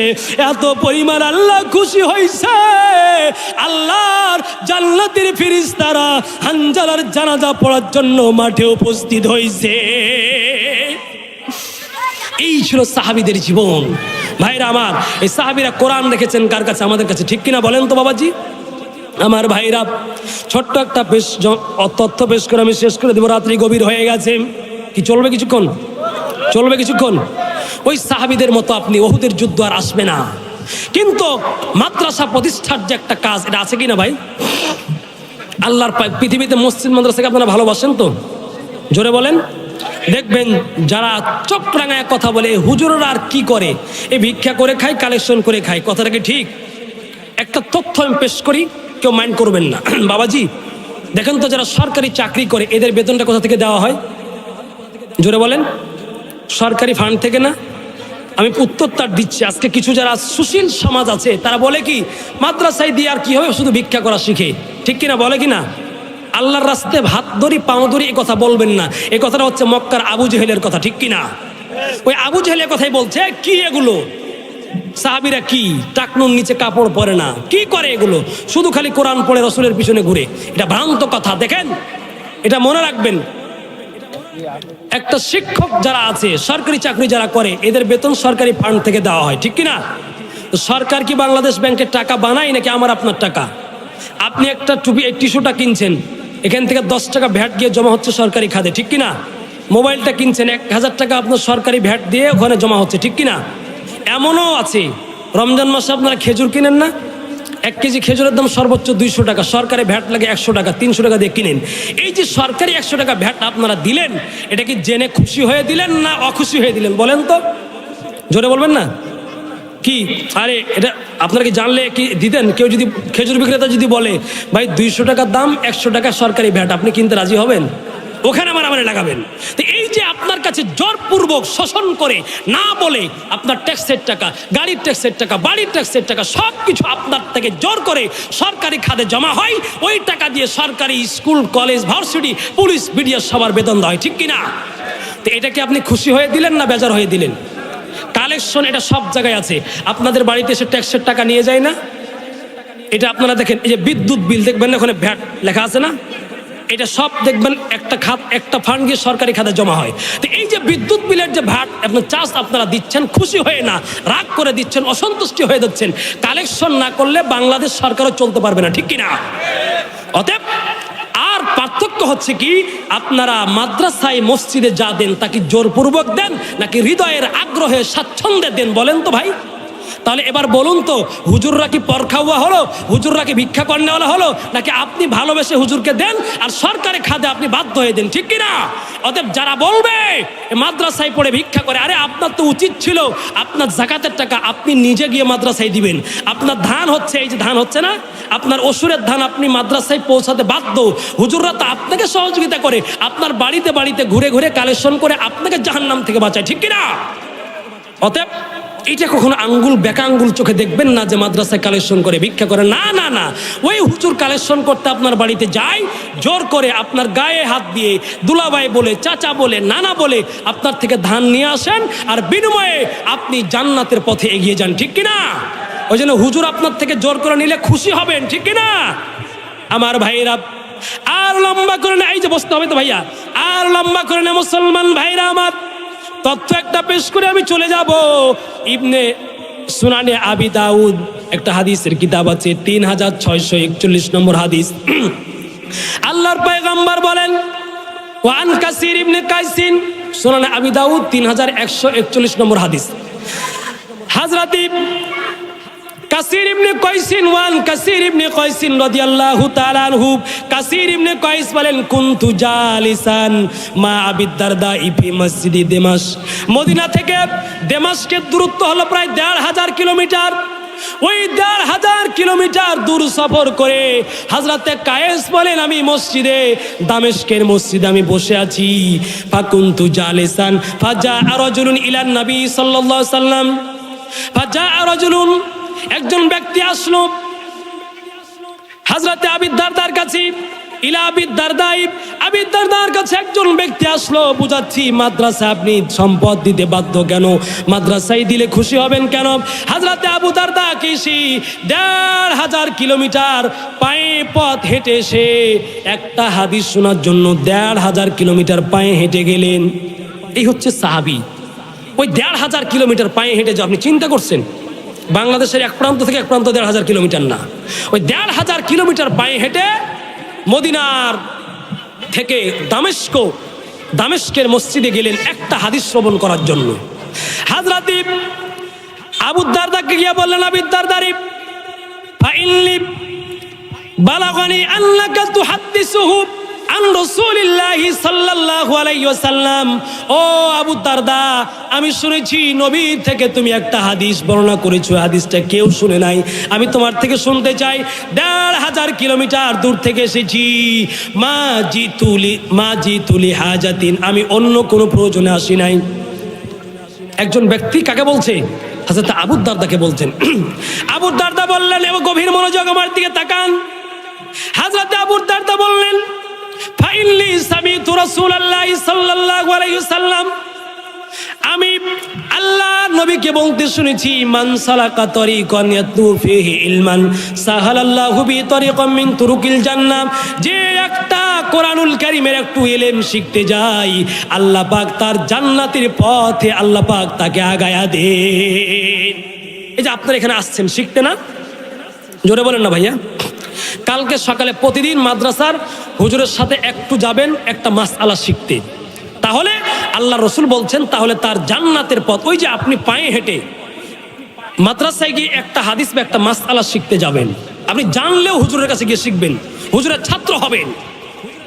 রাসূলুল্লাহ বলছেন, কেউ যদি একটা কোরআন শিখার জন্য, একটা মাসআলা শিখার জন্য মাদ্রাসায় যায়, তাহলে আল্লাহ এর বিনিময়ে সাহালাল্লাহু বি তরিকাম মিন তুরুকিল জান্নাহ, এর বিনিময়ে আল্লাহ পাক তার জান্নাতের পথকে সহজ করে দিবেন। বানায়া কথা কোনোদিন আল্লাহর রহমতে বলি না। ইবনে সুনানে আবি দাউদ 3641 নম্বর হাদিস, কিতাবুল ইলম, মানে ইলম অধ্যায় হাদিসটা আছে। শুধু এখান থেকে শেষ নয়, আল্লাহর পয়গম্বর বলেন, ওয়া ইন্নাল মালাইকাতা লা তাযাউ আজনিহাতাহা রিদাল লিতালিবিল ইলমি, কোন সন্তান যদি কোরআন শিক্ষার জন্য মাদ্রাসায় যায়, ওই মাদ্রাসায় জেনেওয়ালা সন্তানটার কত দাম জানো? যদি আপনাদের এখানে এখন বাংলাদেশের সরকার এখানে আসেন, কত তাকে আপনারা ভক্তি করবেন না? লাল গালিচা বিছাই দিবেন না? দেখবেন না, দেখছেন না? চাটাই বিছাই দিবেন না নিচে? কেন? সম্মানের জন্য। তা আল্লাহ বলেন যারা কোরআন শিখতে যায় এরা তো আমার সর্বোচ্চ দুনিয়ার প্রধানমন্ত্রীর চাইতে এরা দামি।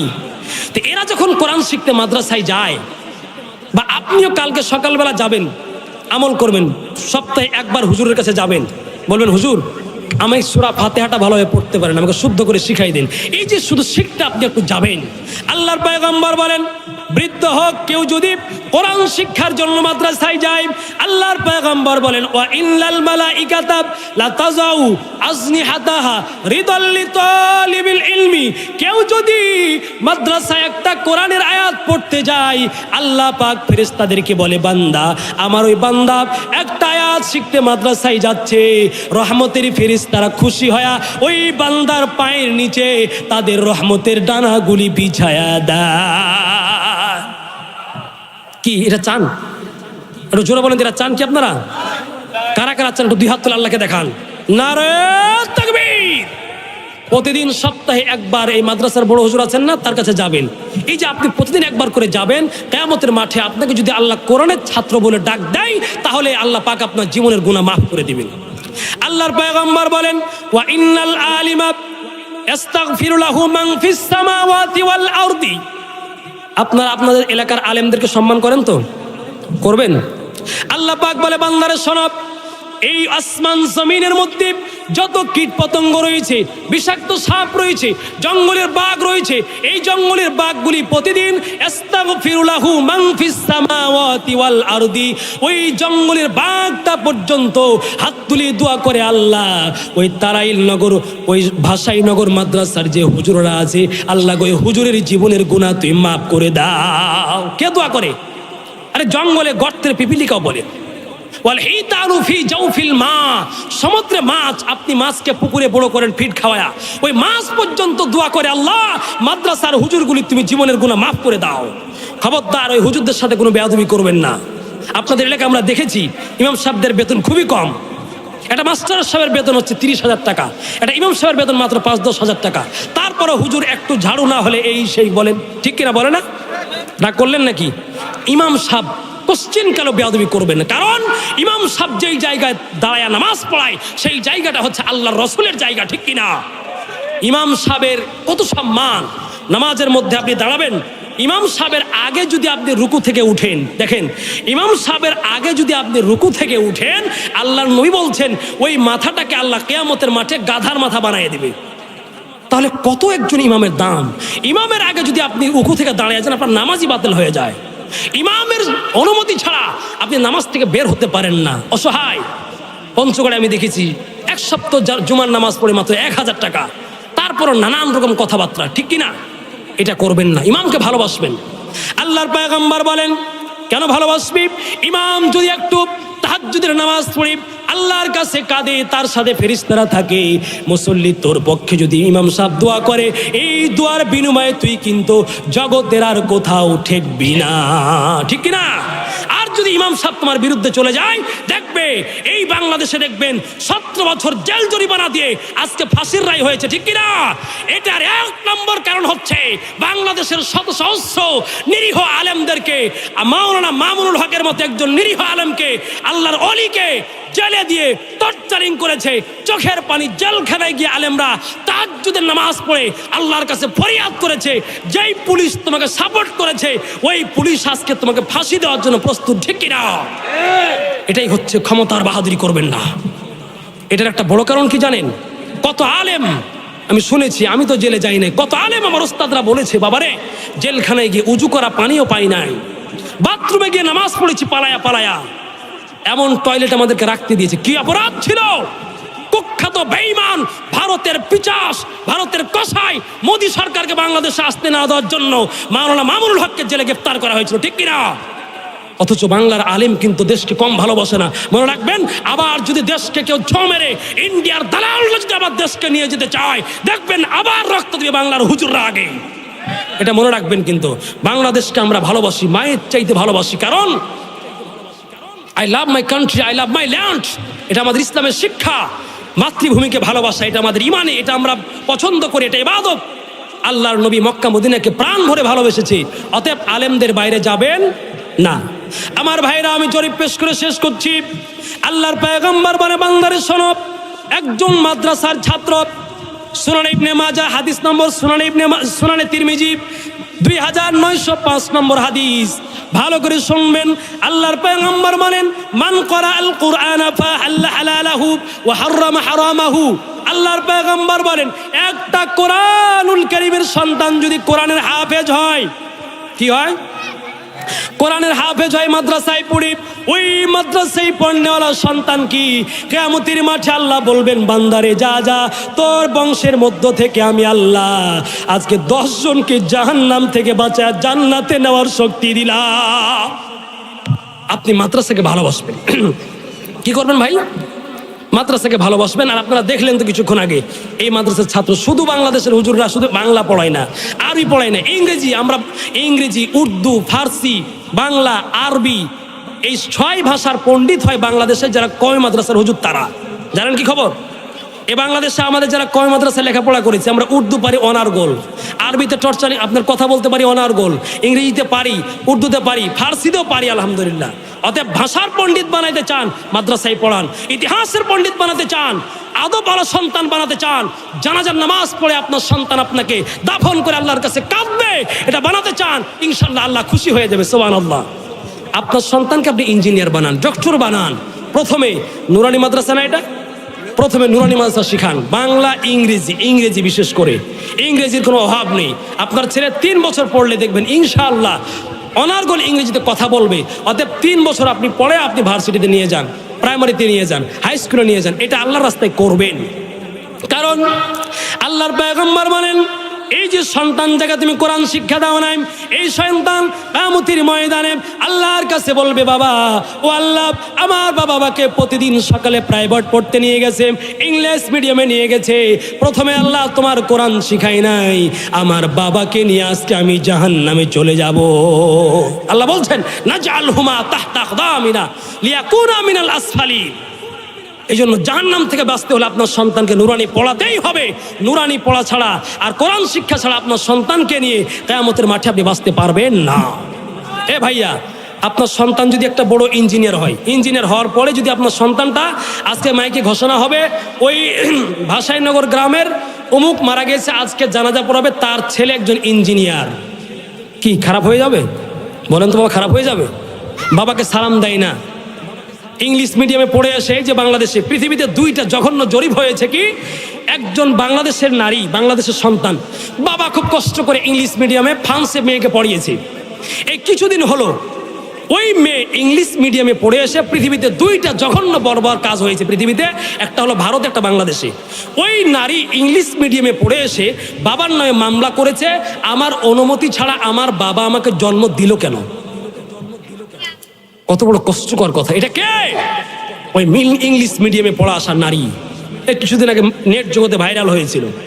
এটা আপনারা করবেন না মেহেরবানি করে। সন্তানকে কোরআন পড়ান, বাবার সাথে সম্পর্ক হবে মধুর।